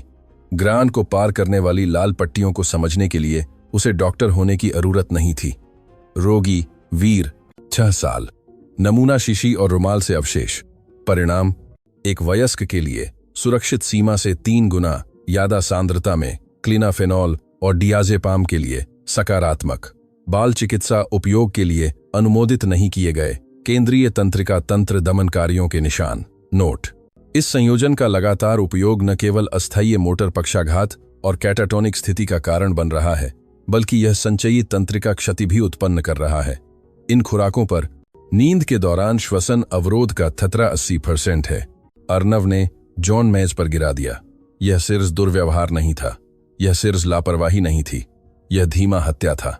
अवंतिका वीर को नियंत्रित नहीं कर रही थी, वह उसे धीरे धीरे मार रही थी, उसके दिमाग को मिटा रही थी, उसके फेफड़ों को बंद कर रही थी। यह सुनिश्चित कर रही थी कि अगर वह नहीं मरा तो वह इतना क्षतिग्रस्त हो जाए कि वह कभी भी अपनी विरासत पर दावा न कर सके या सच न बता सके। वह महिला जिसके साथ वह सोता था, वह महिला जो उससे प्यार करने का नाटक करती थी, दिन प्रतिदिन उसके बेटे को मार रही थी। रणनीतिकार की शीतलता सायब हो गई। अब सिर्फ पिता का सुस्सा बचा था। अर्नव ने उस मॉनिटर को देखा जहां अवंतिका रसोई में अकेली हंसते हुए अपने लिए एक और गिलास वाइन डाल रही थी। उसके पास टॉक्सिकोलॉजिकल सबूत थे, अब उसके पास ऐद का वीडियो था। उसे सालों तक जेल भेजने के लिए पर्याप्त था, लेकिन यह पर्याप्त नहीं था। वह उसे नष्ट करना चाहता था। वह चाहता था कि उसकी सहेलियां, वह उच्च समाज जिसके सामने वह उत्तम होने का ढोंग करती थी, उस राक्षस को देखें जो वह थी। वह एक सार्वजनिक अपमान चाहता था जो इतना विनाशकारी हो कि वह किसी भी पत्थर के नीचे न छिप सके। उसने घड़ी देखी, शाम के 7:00 बजे। मेहमानों की कारें किसी भी क्षण आने लगेंगी। पार्टी शुरू होने वाली थी और अर्नव अपनी अंधेरी गूना से नर्क में ऑर्केस्ट्रा का संचालक बनने के लिए तैयार था। रात संपत्ति पर एक भारी चादर की तरह गिर गई। पूरी तरह से डिजाइन की गई बगीचे की रोशनी के नीचे नैतिक बदसूरती को छुपाते हुए अपने लैपटॉप की स्क्रीन से अर्नव ने देखा कि उसके घर का मुखौटा कैसे बदल गया। अवंतिका ने सजावटी रोशनी जला दी थी, एक परी कथा का माहौल बना दिया था जो तहजाने की वास्तविकता के साथ विपरीत था। पहली विलासिता की कारें प्रवेश मार्ग से फिसलना शुरू हो गईं। मर्सिडीज, BMW, कन्वर्टिबल जो उन महिलाओं द्वारा चलाई जा रही थीं जो ऐसे कपड़े पहने थीं जैसे वे एक धर्मार्थ समारोह में जा रही हों, इस बात से अनजान थीं कि वे एक अपराध स्थल में प्रवेश कर रही थीं। लिविंग रूम के माइक्रोफोन से लाउंज संगीत की आवाज़ें आने लगीं। अर्नव ने अपने हेडफोन की आवाज़ बढ़ा दी ताकि वह एक भी शब्द न चूक जाए। उसे सब कुछ सुनने की जरूरत थी, उसे गोला बारूद की जरूरत थी। अवंतिका ने अपनी सहेलियों का होरदार गले लगाने और हवा में चुंबन के साथ मुख्य दरवाजे पर स्वागत किया जो त्वचा को नहीं छूते थे। आपका स्वागत है, अंदर आइए, अंदर आइए, अवंतिका ने एक चमकदार रेशमी हरे गाउन में कहा। घर हमारा है, बॉस हमारे लिए और पैसे कमाने के लिए लंदन चला गया है और पैकेट आराम कर रहा है। पैकेट? एक सुनहरी बालों वाली महिला ने बहुत सारे गहनों के साथ पूछा, एक क्रूर हंसी छोड़ते हुए जबकि वह परी द्वारा पकड़ी गई ट्रे से शैंपेन का एक गिलास ले रही थी। तुम्हें पता है बच्चा, अवंतिका ने एक षड्यंत्रकारी लहजे में आवाज धीमी करते हुए कहा, जबकि वे लिविंग रूम की ओर चल रही थी। आज वह असहनीय था, चिल्ला रहा था, लार टपका रहा था, एक भयानक। मुझे उसे उसकी विशेष दवा देनी पड़ी और उसे वहां रख दिया जहां वह परेशान न करे। ईमानदारी से कहूं लड़कियों, यह एक बलिदान है जिसे तुम में से कोई नहीं समझेगी। ऐसे बच्चे के साथ रहना एक टूटे हुए छोटे जानवर के साथ रहने जैसा है, लेकिन खैर, अर्नव को दोषी महसूस होता है और इसका परिणाम मुआवजे में होता है। अवंतिका ने एक विस्तृत हावभाव के साथ लिविंग रूम के नवीनीकरण, नए फर्नीचर और अपने खुद के हीरे के हार की ओर इशारा किया। सहेलियां हंसी, रेशम में लिपटी हुई अमीर महिलाओं की आवाजें। तुम एक संत हो, अवंतिका, एक और लंबी भूरे बालों वाली महिला ने कहा। मैंने उसे पहले ही एक सरकारी बोर्डिंग स्कूल में भेज दिया होता और चाबी फेंक दी होती। तुम इसे कैसे सहती हो? धैर्य प्रिय, धैर्य और रणनीति, अवंतिका ने पेंटिंग पर छिपे हुए कैमरे की ओर आंख मारते हुए कहा, यह नहीं जानते हुए कि उसका मंगेतर उसके इकबालिया बयान के हर पिक्सेल को रिकॉर्ड कर रहा था। जैसे ही हम शादी करेंगे और अर्नव मुझे चिकित्सा ट्रस्ट का पूरा नियंत्रण देगा, मान लो कि छोटे वीर को स्विट्जरलैंड में एक अधिक अनुकूल जलवायु की जरूरत होगी, यहां से बहुत दूर और बहुत सस्ता, भले ही बिल कुछ और कहें। अर्नव को लगा कि उसकी कनपटी फट रही है। वहां वित्तीय इकबालिया बयान था, धोखाधड़ी, पूर्व नियोजन, उसके पास सब कुछ था। वह अभी पुलिस को बुला सकता था, वह बंदूक लेकर अंदर आ सकता था, लेकिन उसकी नजर नीचे दाएं मॉनिटर पर भटक गई। तहाना। वहां नीचे कोई रोशनी नहीं थी, लेकिन कैमरे में इंफ्रारेड नाइट विजन था। छवि ग्रे और डरावने हरे रंग में दानेदार थी। वीर हिल रहा था। शामक का असर सामान्य से तेजी से उतर रहा था, शायद डर की एड्रेनालाइन के कारण या इसलिए कि उसका शरीर जहर के प्रति सहिष्णुता विकसित कर रहा था। बच्चा पुरानी गद्दे पर बैठा था, जिसका इस्तेमाल वे सर्दियों के कपड़े रखने के लिए करते थे। वह अपने घुटनों को पकड़कर जोर जोर से हिल रहा था। अर्नवाव ने अपना चेहरा स्क्रीन के पास लाया। वह अपने बेटे की आंखों में शुद्ध आतंक देख सकता था, जो एक डरी हुई बिल्ली की तरह अंधेरे में चमक रही थी। वीर सीढ़ियों के ऊपर बंद दरवाजे की ओर देख रहा था, और फिर बच्चे ने कुछ ऐसा किया जिसने अर्नव के दिल को हारों टुकड़ों में तोड़ दिया। उसने अपनी मुट्ठियों से पमीन को मारना शुरू कर दिया, लेकिन खामोशी में वह पिताजी चिल्लाने के लिए मुंह खोलता था, लेकिन कोई आवाज नहीं निकलती थी, या शायद वह बहुत डरा हुआ था कि चुड़ैल उसे सुन लेगी। ऊपर पार्टी अपने शबाब पर थी। संगीत की आवाज बढ़ गई थी। परी मेहमानों के बीच कनपे की ट्रे लेकर घूम रही थी। उनके लिए एक अदृश्य, एक और फर्नीचर की तरह व्यवहार किया जा रहा था। लेकिन अर्नव ने नौकरानी के आसन में कुछ देखा। परी मेहमानों को नहीं देख रही थी, वह घड़ी देख रही थी। वह तहजाने का दरवाजा देख रही थी। वह टूटने वाले स्प्रिंग की तरह तनी हुई थी। अवंतिका के अपने पेरिस की पिछली यात्रा के बारे में एक हिस्सा सुनाने में व्यस्त होने का सायदा उठाते हुए परी ने ट्रे को एक सहायक मेज पर रखा और रसोई की ओर फिसल गई। अर्नव ने जल्दी से कैमरा बदल दिया ताकि उसका पीछा कर सके। उसने उसे निराशा में दराजों में टटोलते हुए देखा। वह खाना नहीं खोज रही थी, वह कुछ धातु का खोज रही थी। एक पेंचदार, एक चाकू, ताला तोड़ने के लिए कुछ। मत करो परी, वह तुम्हें मार डालेगी। अर्नव ने अपने गले में दिल के साथ स्क्रीन पर फुसफुसाया। वह जानता था कि अगर अवंतिका ने उसे दरवाजा खोलने की कोशिश करते हुए पकड़ा तो हिंसा तत्काल होगी। लेकिन परी नहीं रुकी। उसे एक पुराना मक्खन लगाने वाला चाकू मिला और वह तहखाने के दरवाजे की ओर दौड़ी। उसने ताले में नोक डालने की कोशिश की। उसके हाथ तेजी से कांप रहे थे। धातु की आवाज, हालांकि हल्की थी, रसोई की खामोशी में गूंज उठी। क्रैक। आवाज दरवाजे से नहीं आई, वह रसोई के प्रवेश द्वार से आई। क्या कर रही हो, गद्दार? अर्नव ने देखा कि अवंतिका दरवाजे के फ्रेम में दिखाई दी। उसका चेहरा एक राक्षसी गुस्से से बदल गया था। उसने सुना था, उसने नौकरानी का पीछा किया था। परी ने चाकू छोड़ दिया, जो एक धमाके के साथ रश पर गिर गया, जो एक गोली जैसा लगा। मैडम, मैंने एक शोर सुना, मुझे लगा कि बच्चा गिर गया है। परी हकलाया। तहखाने के दरवाजे से टकराते हुए पीछे हट गई, उसे अपने शरीर से बचाते हुए। तुम्हें लगा तुम यहां सोचने के लिए नहीं हो, तुम यहां सेवा करने के लिए हो, अवंतिका ने फुसफुसाया, अभी भी हाथ में वाइन का गिलास पकड़े हुए उसकी ओर बढ़ते हुए। उसकी शिष्टता गायब हो गई थी। अब वह अपने शिकार को घेरने वाली एक शिकारी थी। मैंने तुमसे कहा था कि वह दरवाजा मत खोलो। मैंने तुमसे कहा था कि अगर तुमने ऐसा किया तो तुम्हें पछतावा होगा। क्या तुम्हें लगता है कि तुम मेरे ही घर में मुझे चुनौती दे सकती हो? वह जाग रहा है मैडम, परी ने कहा, और पहली बार उसने अपनी आवाज उठाई।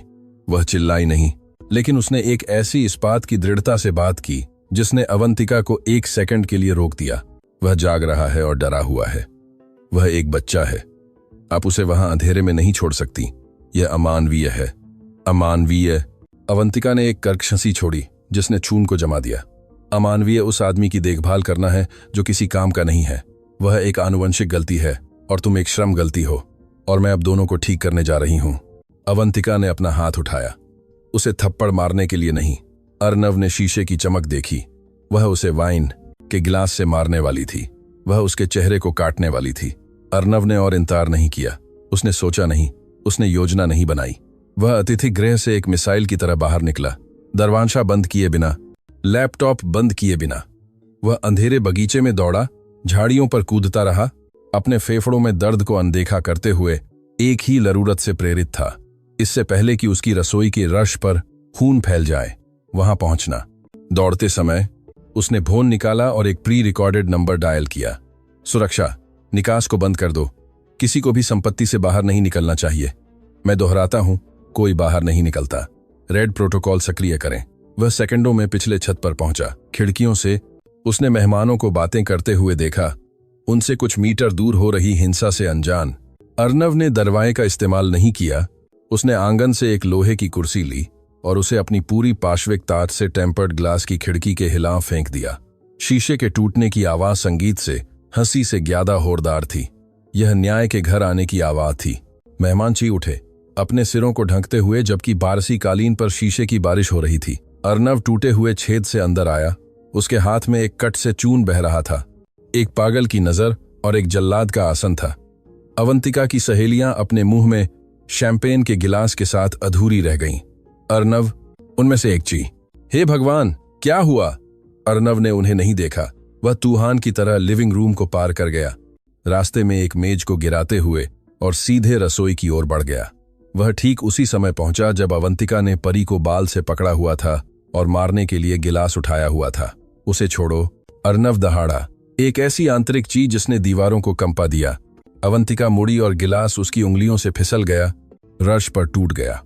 उसका चेहरा गुस्से के लाल से पूर्ण आतंक के सैद में 1 सेकंड के अंश में बदल गया।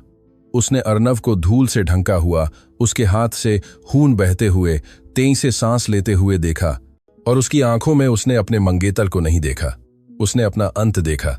अर्नव की ची के बाद जो खामोशी छाई, वह क्षण भर पहले शीशे के फटने से ब्यादा बहरा करने वाली थी। रसोई में समय एक असहनीय तनाव के बुलबुले में जम गया। अवंतिका हाथ अभी भी उठा हुआ था जहां सेकंड पहले उसने गिलास पकड़ा हुआ था। अर्नव को ऐसे देख रही थी जैसे वह बब्र से निकला कोई भूत देख रही हो। उसका चेहरा एकदम सही मेकअप का नहाब ढहने लगा, जिसके नीचे शुद्ध घबराहट धड़क रही थी। परी तहयाने के दरवाजे के हिलास सिकुड़ी हुई थी, चुपचाप सिसक रही थी। उसकी आंखें चौड़ी थीं। यह संसाधित करने में असमर्थ थी कि मालिक वहां था, जून बह रहा था और गुस्से में था, लंदन की ओर उड़ान भरने के बजाय। अर्नव मेरे प्यारे, अवंतिका ने शुरू किया। उसकी आवाज अपने सामान्य मधुर लहजे को वापस पाने की एक दयनीय कोशिश में कांप रही थी। उसने धीरे धीरे अपना हाथ नीचे किया, एक मुस्कान को मजबूर करते हुए जो दर्द की खींच जैसी लग रही थी। हे भगवान, तुमने मुझे कितना डरा दिया। तुम ऐसे क्यों आए? क्या तुम्हें चोट लगी है? अपना हाथ देखो। वह उसकी ओर एक कदम बढ़ी, अपनी बाहें फैलाते हुए जैसे कि वह उसे गले लगाना चाहती हो। निराशा से सामान्य स्थिति को बहाल करने की कोशिश कर रही थी, हिंसा के दृश्य को एक दुर्भाग्यपूर्ण गलतफहमी में बदलने की कोशिश कर रही थी। पास मत आओ, अर्नव ने कहा। उसकी आवाज़ नहीं थी। इस बार यह एक धीमी, कर्कश गुर्राहट थी, एक ऐसे भीतरे से भरी हुई थी कि अवंतिका अपने ही ऊंची एड़ियों पर ठोकर खाते हुए अचानक रुक गई। अगर तुम एक और कदम बढ़ाती हो अवंतिका, तो मैं कसम खाता हूं कि मैं भूल जाऊंगा कि मैं एक सज्जन हूं। अवंतिका पीली पड़ गई। उसने लिविंग रूम की ओर देखा, जहां उसकी सहेलियां रसोई के दरवाजे पर जमा थीं, हाथों में शैंपेन के गिलास भूले हुए थे, फुसफुसा रही थीं। दर्शक देख रहे थे। उसे तेजी से कार्रवाई करनी थी। अर्नव, कृपया, तुम परेशान हो, उसने कहा, आवाम बढ़ा दी ताकि मेहमान उसे सुन सके। पीड़ित की अपनी भूमिका अपनाते हुए, मैं समझती हूं कि तुम काम से तनावग्रस्त हो, लेकिन देखो तुमने क्या किया है।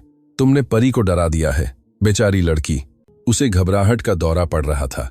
उसने चांदी के बर्तन चुराने की कोशिश की और मुझे उसे रोकना पड़ा। मैं सिर्फ अपने घर की रक्षा करने की कोशिश कर रही थी। यह इतना धारा प्रवाह झूठ था कि 1 सेकंड के लिए अर्नव को उसकी हेरफेर करने की क्षमता के लिए घिनौनी प्रशंसा महसूस हुई। परी ने हंसते हुए अपने सिर को तेजी से हिलाते हुए हाना। झूठ। नौकरानी ने आंसुओं के बीच अपनी आवाज पाते हुए चिल्लाया, साहब, चाबी उसके ड्रेस में है, वीर नीचे है। बच्चे के नाम के इक्र ने अर्नव के धैर्य का आखिरी धागा तोड़ दिया।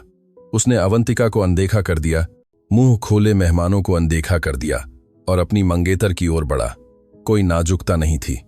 अर्नव ने अपने स्वस्थ हाथ से उसकी कलाई को पकड़ा, दांत से दबाते हुए। चाबी, उसने उसकी आंखों में घूरते हुए मांग की, जिसने उसे जला दिया। मुझे छोड़ो, तुम मुझे चोट पहुंचा रहे हो। अवंतिका मरोड़ते हुए रोई। मुझे नहीं पता कि तुम किस बारे में बात कर रहे हो। बच्चा अपने कमरे में सो रहा है। अर्नव ने इनकार नहीं किया। उसने उसके डिजाइनर ड्रेस के गले से झांकती धातुई चमक देखी। एक अचानक हरकत के साथ उसने हाथ अंदर डाला और पीतल की छोटी चाबी को फाड़ दिया जो एक पतली चेन से लटकी हुई थी, बंदिश को तोड़ते हुए। अवंतिका दर्द से यादा अपमान के कारण चिल्लाई और अपने हाथों को अपने सीने पर ले गई। काउंटरटॉप की ओर पीछे हट गई। वह एक जानवर है। अवंतिका ने अपनी सहेलियों से चिल्लाया, पुलिस को बुलाओ, वह पागल हो गया है। अर्नव ने उसे देखा भी नहीं। वह परी की ओर मुड़ा, संक्षेप में उसके कंधे पर एक हाथ रखा, तुम सुरक्षित हो का एक इशारा दिया और फिर चाबी को तहखाने के दरवाजे के ताले में डाला।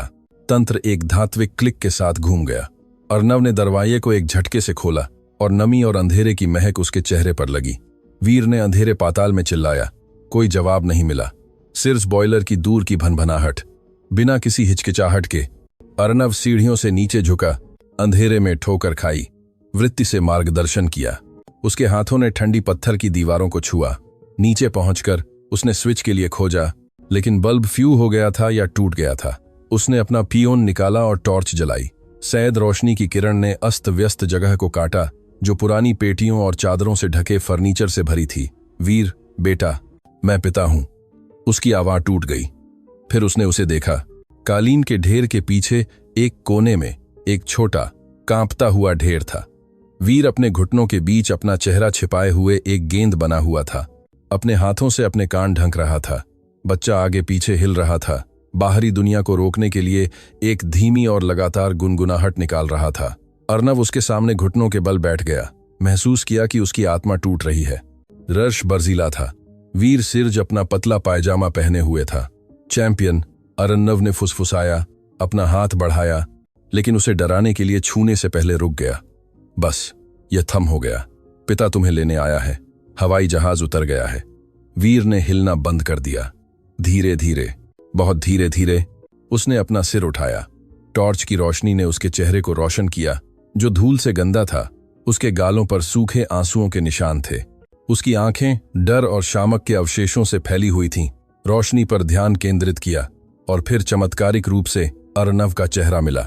पिता, बच्चे ने सूखे गले से कर्कश आवाज में कहा। अर्नव ने भोन छोड़ दिया और उसे गले लगा लिया।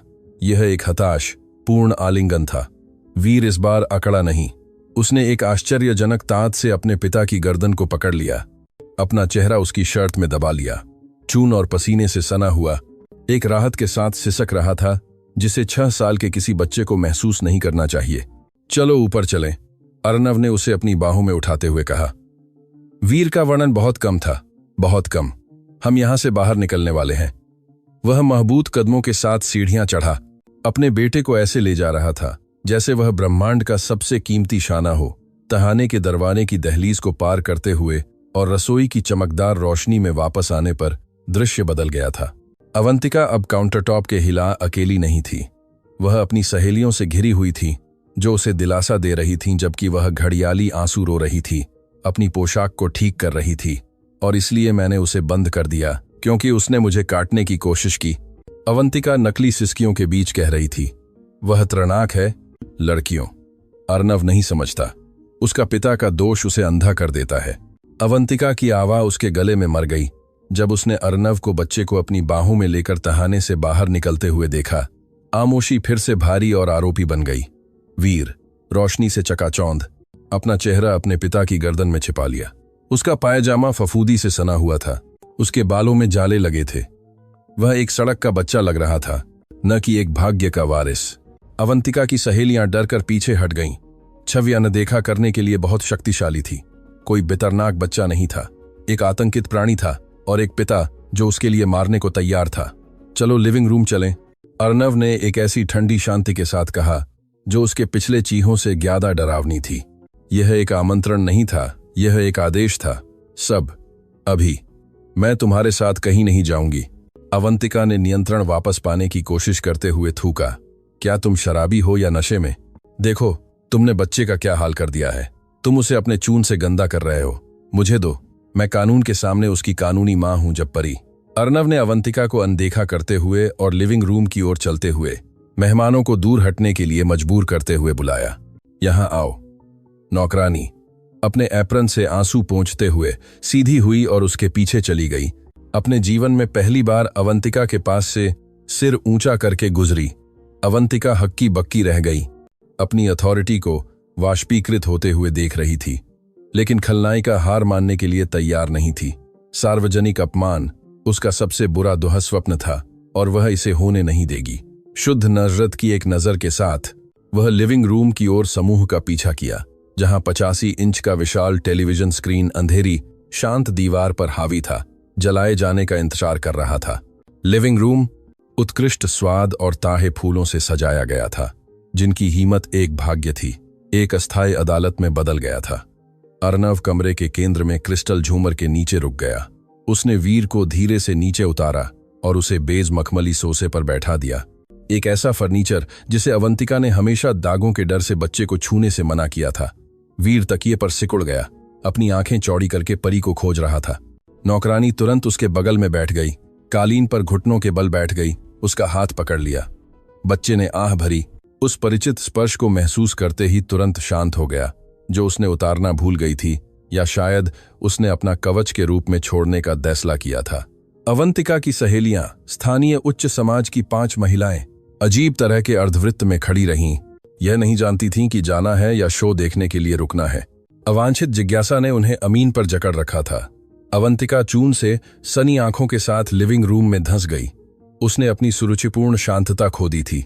अब वह एक घिरी हुई जानवर थी। बस करो इस नाटक को, उसने अर्नव की ओर इशारा करते हुए चिल्लाया। मेरे घर से बाहर निकलो, तुम सब। यह एक निजी पारिवारिक मामला है। अर्नव को मनोविकृति का दौरा पड़ रहा है। उसे देखो, वह गंदा है, चून बह रहा है, बड़बड़ा रहा है।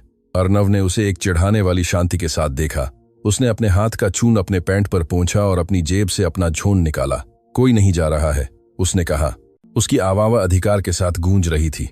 कम से कम तब तक नहीं जब तक तुम यह नहीं देखते कि मेरा बेटा शैंपेन पीते समय एक तहखाने में क्यों बंद था। अर्नव टेलीविजन की ओर चला। अवंतिका को तुरंत समझ आ गया कि क्या होने वाला है। उसकी आंखें चिमनी के ऊपर पेंटिंग के फ्रेम में छिपे हुए कैमरे की ओर भटक गईं। एक विवरण जिसे उसने हारों बार अनदेखा कर दिया था। उसके चेहरे से रंग गायब हो गया। हिम्मत मत दी करना, अवंतिका चिल्लाई। जोन छीनने की कोशिश में उसकी ओर लपकी। यह अवैध है। तुम मुझे मेरे ही घर में रिकॉर्ड नहीं कर सकते। लेकिन इससे पहले कि वह अर्नव तक पहुंच पाती, परी खड़ी हो गई। यह एक तेम सहज हरकत थी। नौकरानी, अदृश्य महिला, घर की मालकिन के रास्ते में आ गई। उसे मत छूना, परी ने कहा। वह चिल्लाई नहीं, उसने इस्पात की एक दृढ़ आवाज में कहा। अवंतिका अविश्वास में रुक गई। नौकरानी की साहसिकता ने उसे गुस्से से अंधा कर दिया। तुम, अवंतिका ने अपने मुंह से लार निकलते हुए फुसफुसाया। तुम मुझे आदेश देने की हिम्मत करती हो? तुम एक भूखी कुतिया हो जिसे मैंने सड़क से उठाया था। दूर हटो या मैं कसम खाती हूं कि मैं तुम्हें मार डालूंगी। अवंतिका ने अपना हाथ फिर से उठाया। इस बार मुट्ठी बंद थी। परी के चेहरे पर मारने के लिए तैयार थी। अपनी सारी हताशा सबसे कमजोर कड़ी पर निकालने के लिए तैयार थी। मम्मी, नहीं, चीन परी से नहीं आई, वह सोसे से आई। यह वीर था। बच्चा कुशन पर खड़ा हो गया था।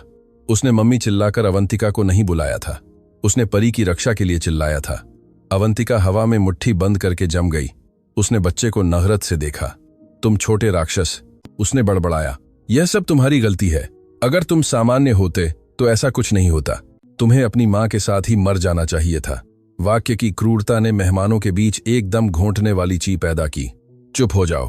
अर्नव ने एक सूखी हरकत के साथ अपने जोन में केबल लगाई। विशाल स्क्रीन जीवित हो गई, लेकिन अवंतिका पागलपन के एक अंतिम कार्य में अर्नव पर नहीं बल्कि वीर पर झपटी। अगर उसके पास बच्चा था तो उसके पास शक्ति थी। अगर उसने उसे भावनात्मक बंधक के रूप में ले लिया तो अर्नव कुछ नहीं कर पाएगा। यहां आओ, उसने चिल्लाया। वीर की बांह को हिंसा से पकड़ा, उसे सोसे से नोचने की कोशिश की। वीर दर्द से चीख उठा। परी ने नहीं सोचा, वह अवंतिका पर लपकी, उसे अपने कंधे से धक्का दिया। अवंतिका ऊंची एड़ियों और आश्चर्य से असंतुलित होकर फिसल गई और शीशे की सेंटर टेबल पर पीछे की ओर गिर गई, जो उसके वनन के नीचे चूर चूर हो गई। धमाका बर्दाश्त था। अवंतिका शीशे के टुकड़ों के बीच पड़ी रही, हक्का बक्का, लेकिन गुस्से में शाप चिल्लाते हुए। परी तुरंत वीर के सामने खुद को ढाल बनाते हुए खड़ी हो गई, उसे अपने ही शरीर से बचाते हुए। मुट्ठियां कसकर तेजी से सांस ले रही थी। कोई बच्चे को नहीं छुएगा, परी ने एक शेरनी की भयंकरता से चिल्लाया। कोई नहीं। अर्नव ने परी को एक गहरे, लगभग श्रद्धापूर्ण सम्मान के साथ देखा। फिर उसने अवंतिका की सहेलियों को देखा, जो आतंक से दृश्य देख रही थीं। क्या आप जानना चाहती हैं कि आपकी सहेली वास्तव में कौन है? अर्नव ने अपने फोन पर प्ले बटन दबाते हुए पूछा। स्क्रीन देखें और ननरे न हटाएं। टेलीविजन पर छव्वी झपकी और चार्क में एक स्पष्ट रिकॉर्डिंग दिखाई दी। यह सिर्फ कुछ घंटे पहले की थी। यह रसोई में अवंतिका को वाइन का गिलास पकड़े हुए, शामक की शीशी पकड़े हुए, अकेले हंसते हुए दिखा रहा था। ऑडियो कमरे को एक क्रिस्टल स्पष्टता से भर गया। जैसे ही हम शादी करेंगे और अर्नव मुझे पूरा नियंत्रण देगा, छोटे वीर को स्विट्जरलैंड में एक अधिक अनुकूल जलवायु की जरूरत होगी और बहुत सस्ता, भले ही बिल कुछ और कहें। अवंतिका की सहेलियों ने अपने मुंह पर हाथ रख लिए। रश पर टूटे हुए शीशे के बीच अवंतिका ने चिल्लाना बंद कर दिया। वह स्क्रीन को देखती रही, स्तब्ध, अपनी ही आवाबा को अपने सामाजिक मृत्युदंड का आदेश देते हुए देख रही थी। लेकिन अर्नव वहां नहीं रुका। वह धोखाधड़ी थी, उसने कहा। उसकी आवाबा बर्ज की तरह ठंडी थी। अब यातना देखें। उसने बोन की स्क्रीन पर उंगली फिसलाई। वीडियो बदल गया। अब यह पिछली रात वीर का कमरा दिखा रहा था। अवंतिका अंदर आ रही थी। बच्चे का मुंह बर्दस्ती खोल रही थी, तांत से तरल डाल रही थी, उसे तकिए के इलाज ढकेल रही थी, जबकि वह संघर्ष करने की कोशिश कर रहा था। बच्चे की आंखों में आतंक दिख रहा था। सीधे रहो, शैतान सुनाई दिया। एक मेहमान रोने लगी, दूसरी मुड़ गई, देखने में असमर्थ। बंद करो, अवंतिका अर्श से चिल्लाई, उठने की कोशिश करते हुए, अपने हाथों को शीशे के टुकड़ों से काटते हुए। यह एक मनगढ़ंत है, यह आर्टिफिशियल इंटेलिजेंस है। वे मुझे बर्बाद करना चाहते हैं। नहीं, अवंतिका।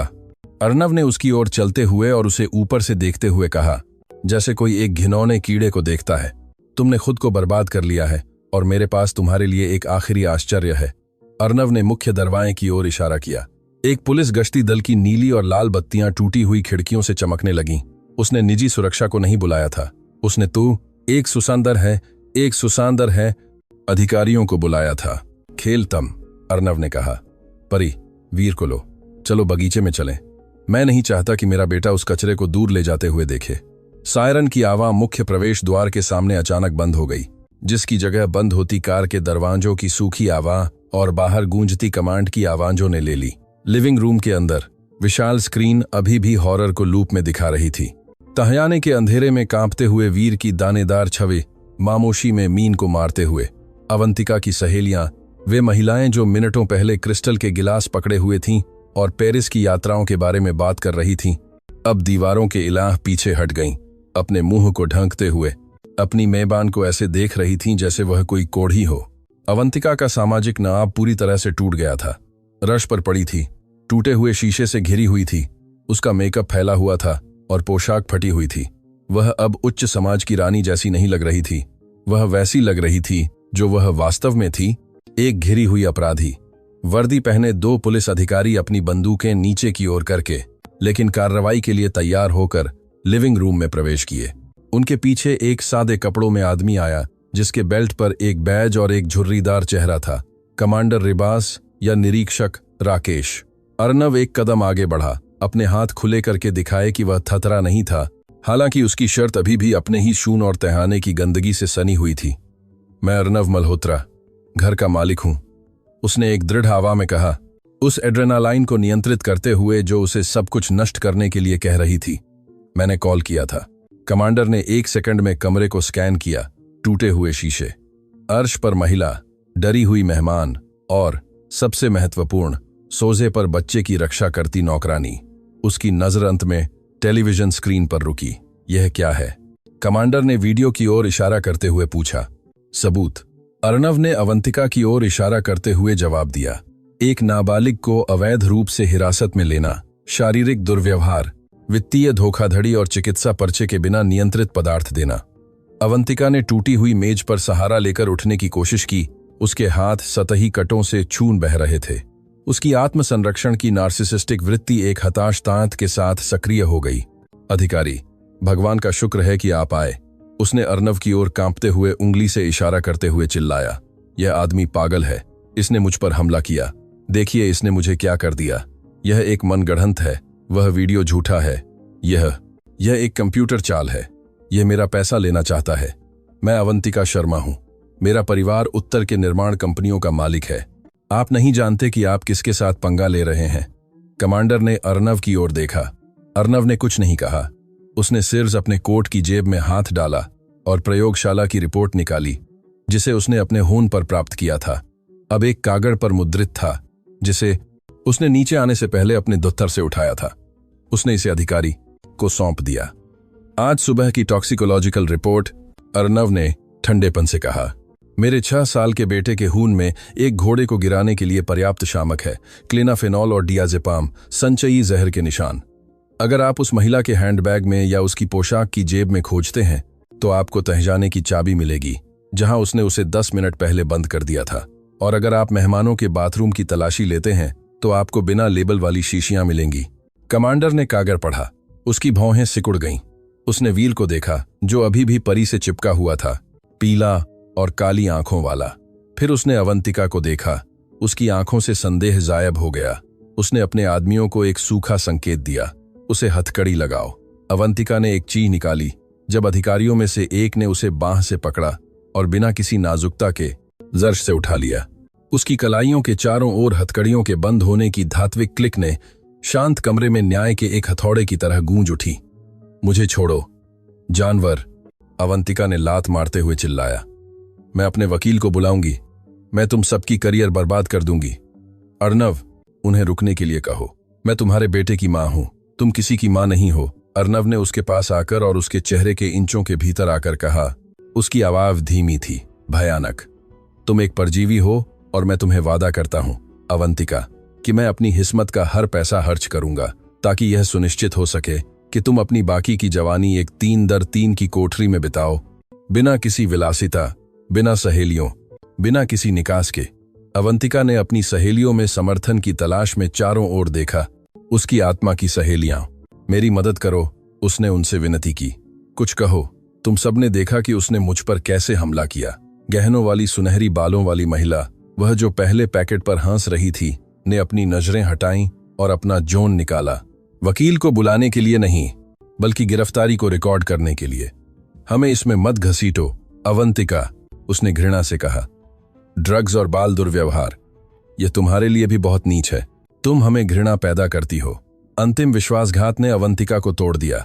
उसने अपशब्द चिल्लाना शुरू कर दिया, सबको कोसते हुए, अपने असली जहरीले स्वभाव को उजागर करते हुए, जबकि अधिकारी उसे दरवाने की ओर घसीट रहे थे। वह सोसे के पास से गुजरी जहां वीर था, बच्चा जिसने अपना चेहरा छिपा रखा था, उसे देखने के लिए मुड़ा। इस बार उसकी आंखों में डर नहीं था, सिर्फ एक शांत जिज्ञासा थी। उसने बंधी हुई चुड़ैल को देखा। उसने देखा कि अब उसके पास कोई शक्ति नहीं थी। यह तुम्हारी गलती है, तुम लंगड़े। अवंतिका ने बच्चे की ओर थूका, जबकि उसे बाहर धकेला जा रहा था। काश तुम उस तहखाने में मर गए होते। कमांडर राकेश ने अवंतिका को ताट से बाहर निकलने की ओर धकेला, उसकी चीहों को काटते हुए। उसे ले जाओ और तहखाने को दस्तावेज करने के लिए एक जोरेंसिक इकाई बुलाओ। मैं हर कोने की तस्वीरें चाहता हूं। अर्नव ने उस महिला को दूर ले जाते हुए देखा, जिसने लगभग उसकी जिंदगी नष्ट कर दी थी। उसने दया महसूस नहीं की, उसने प्यार महसूस नहीं किया। उसने सिर्फ एक विशाल हालीपन महसूस किया, जो जल्दी से एक दर्दनाक राहत से भर रहा था। वह मेहमानों की ओर मुड़ा, जो अभी भी नमक की मूर्तियों की तरह खड़ी थीं। मेरे घर से बाहर निकलो, अर्नव ने टूटे हुए दरवाजे की ओर इशारा करते हुए आदेश दिया। और अगर मैंने सोशल मीडिया पर उन तस्वीरों में से कोई भी देखा, तो मेरे वकील साजिश के लिए तुम्हारे पीछे जाएंगे। तुम जानती थीं कि क्या हो रहा था और तुम हंस रही थीं। दड़ा हो जाओ। महिलाएं भगदड़ में बाहर निकलीं, अपनी ऊंची एड़ियों पर ठोकर खाती हुई, एक जहाज छोड़ने वाले चूहों की तरह अपराध स्थल से भाग रही थीं। कमरा अचानक खाली हो गया, सिर्फ 2 अधिकारियों को छोड़कर जो प्रवेश द्वार की निगरानी कर रहे थे, अर्नव, परी और वीर। खामोशी लौट आई, लेकिन इस बार यह दबाने वाली नहीं थी। यह एक हिंसक तूफान के बाद बची हुई शांत खामोशी थी। अर्नव टूटे हुए कमरे के बीच में खड़ा रहा, मुश्किल से सांस ले रहा था, जैसे उसने अभी अभी एक मैराथन दौड़ पूरी की हो। उसके हाथ, जो टकराव के दौरान दृढ़ थे, कांपने लगे। एड्रेनालाइन विलुप्त हो रही थी, जिससे क्षण की भावनात्मक वास्तविकता के लिए रास्ता बन रहा था। उसने अपनी छून से सनी उंगलियों को देखा, फिर टेलीविजन स्क्रीन को देखा, जो अब काला था, और अंत में अपना सिर सोसे की ओर घुमाया। परी अभी भी वहां जारसी कालीन पर घुटनों के बल बैठी थी, जो शीशे से भरा था। उसकी बाहों में वीर था। नौकरानी कांप रही थी। अब जब तत्काल खतरा बीत गया था, सदमा बैठ रहा था। उसने, एक विनम्र महिला जिसे इस नौकरी की अपने अस्तित्व के लिए जरूरत थी, अभी अभी अपने मालिक की मंगेतर को धक्का दिया था। उसने सीधे आदेशों की अवज्ञा की थी और एक पुलिस घोटाले का हिस्सा थी। उसके दिमाग में सही काम करने के बावजूद डर का तर्क उसे कह रहा था कि उसकी जिंदगी बर्बाद हो गई है।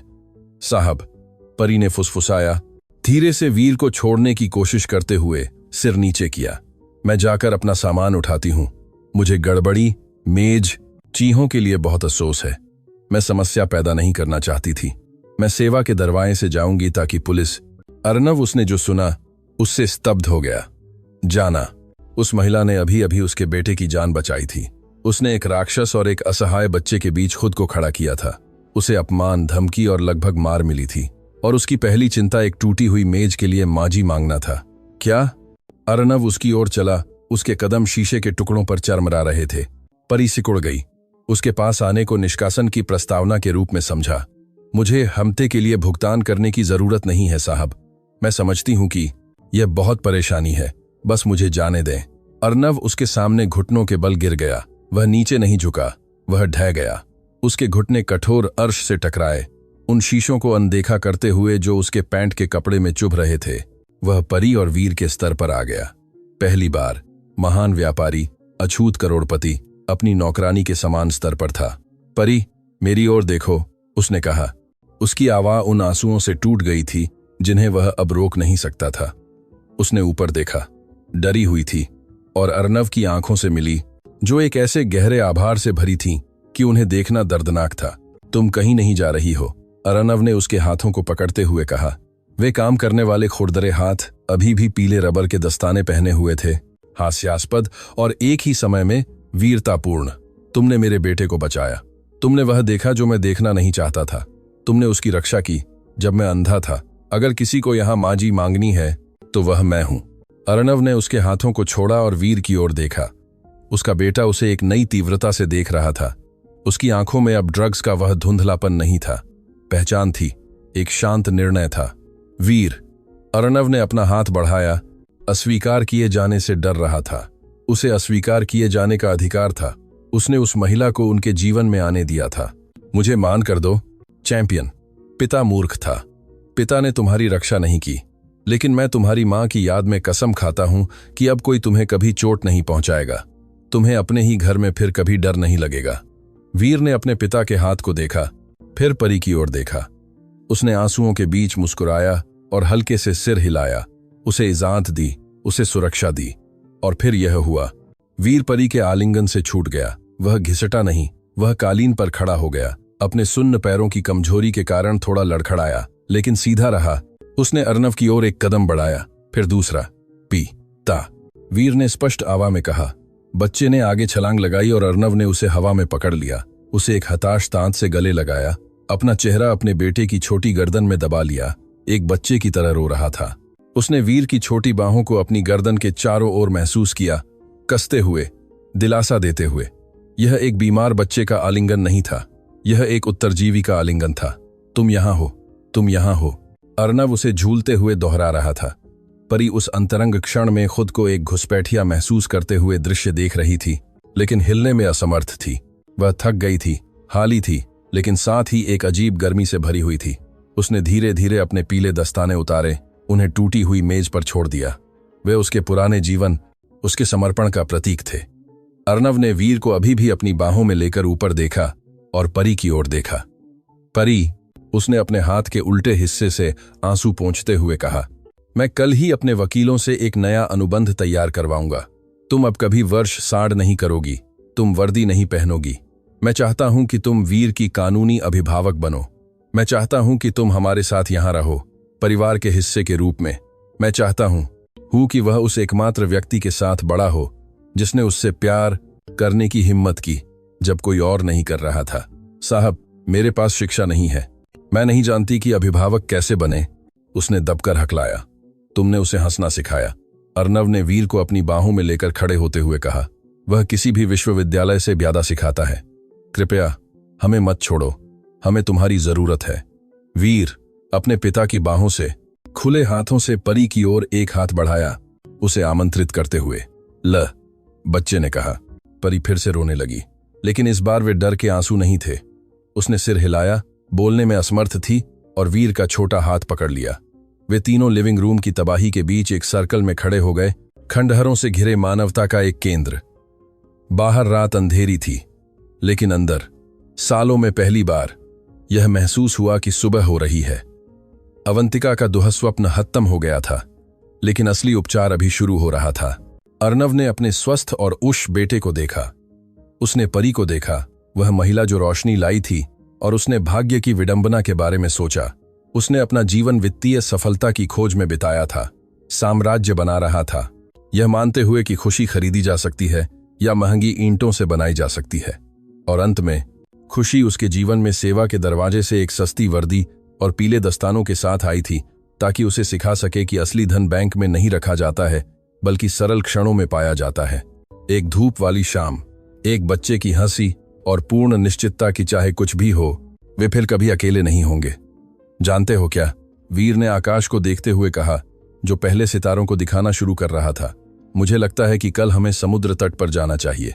परी ने कभी समुद्र नहीं देखा है। अर्नव ने आश्चर्य से परी को देखा। यह सच है। वह शर्मा गई। मैंने शहर से बाहर ज्यादा सर नहीं किया। समुद्र हमेशा एक दूर का सपना था। अर्नव मुस्कुराया, एक चौड़ी और सच्ची मुस्कान। तो अपने सूटकेस पैक करो, भावी मनोविज्ञानी। कल हम समुद्र तट पर जा रहे हैं और अगले दिन पहाड़ों पर हमारे पास खोए हुए समय को वापस पाने के लिए पूरी जिंदगी है। और जब वे घर वापस चल रहे थे, अंदर गर्म रोशनी जल रही थी, उन्हें एक घर में प्रवेश करने के लिए आमंत्रित कर रही थी, जो अंततः एक घर था। अर्नव जानता था कि इस बार कहानी का अंत यह नहीं था कि वे सुशी से रहे और तीतर खाए। यह कुछ बेहतर था। यह अभी भी था। वे बहादुर थे और वास्तव में जिए। दरवाजा उनके पीछे बंद हो गया, अंधेरे को बाहर छोड़ दिया और बगीचा शांत हो गया, यह रहस्य रखते हुए कि कैसे पीले दस्तानों की एक जोड़ी ने 3 आत्माओं के भाग्य को हमेशा के लिए बदल दिया। समाप्त।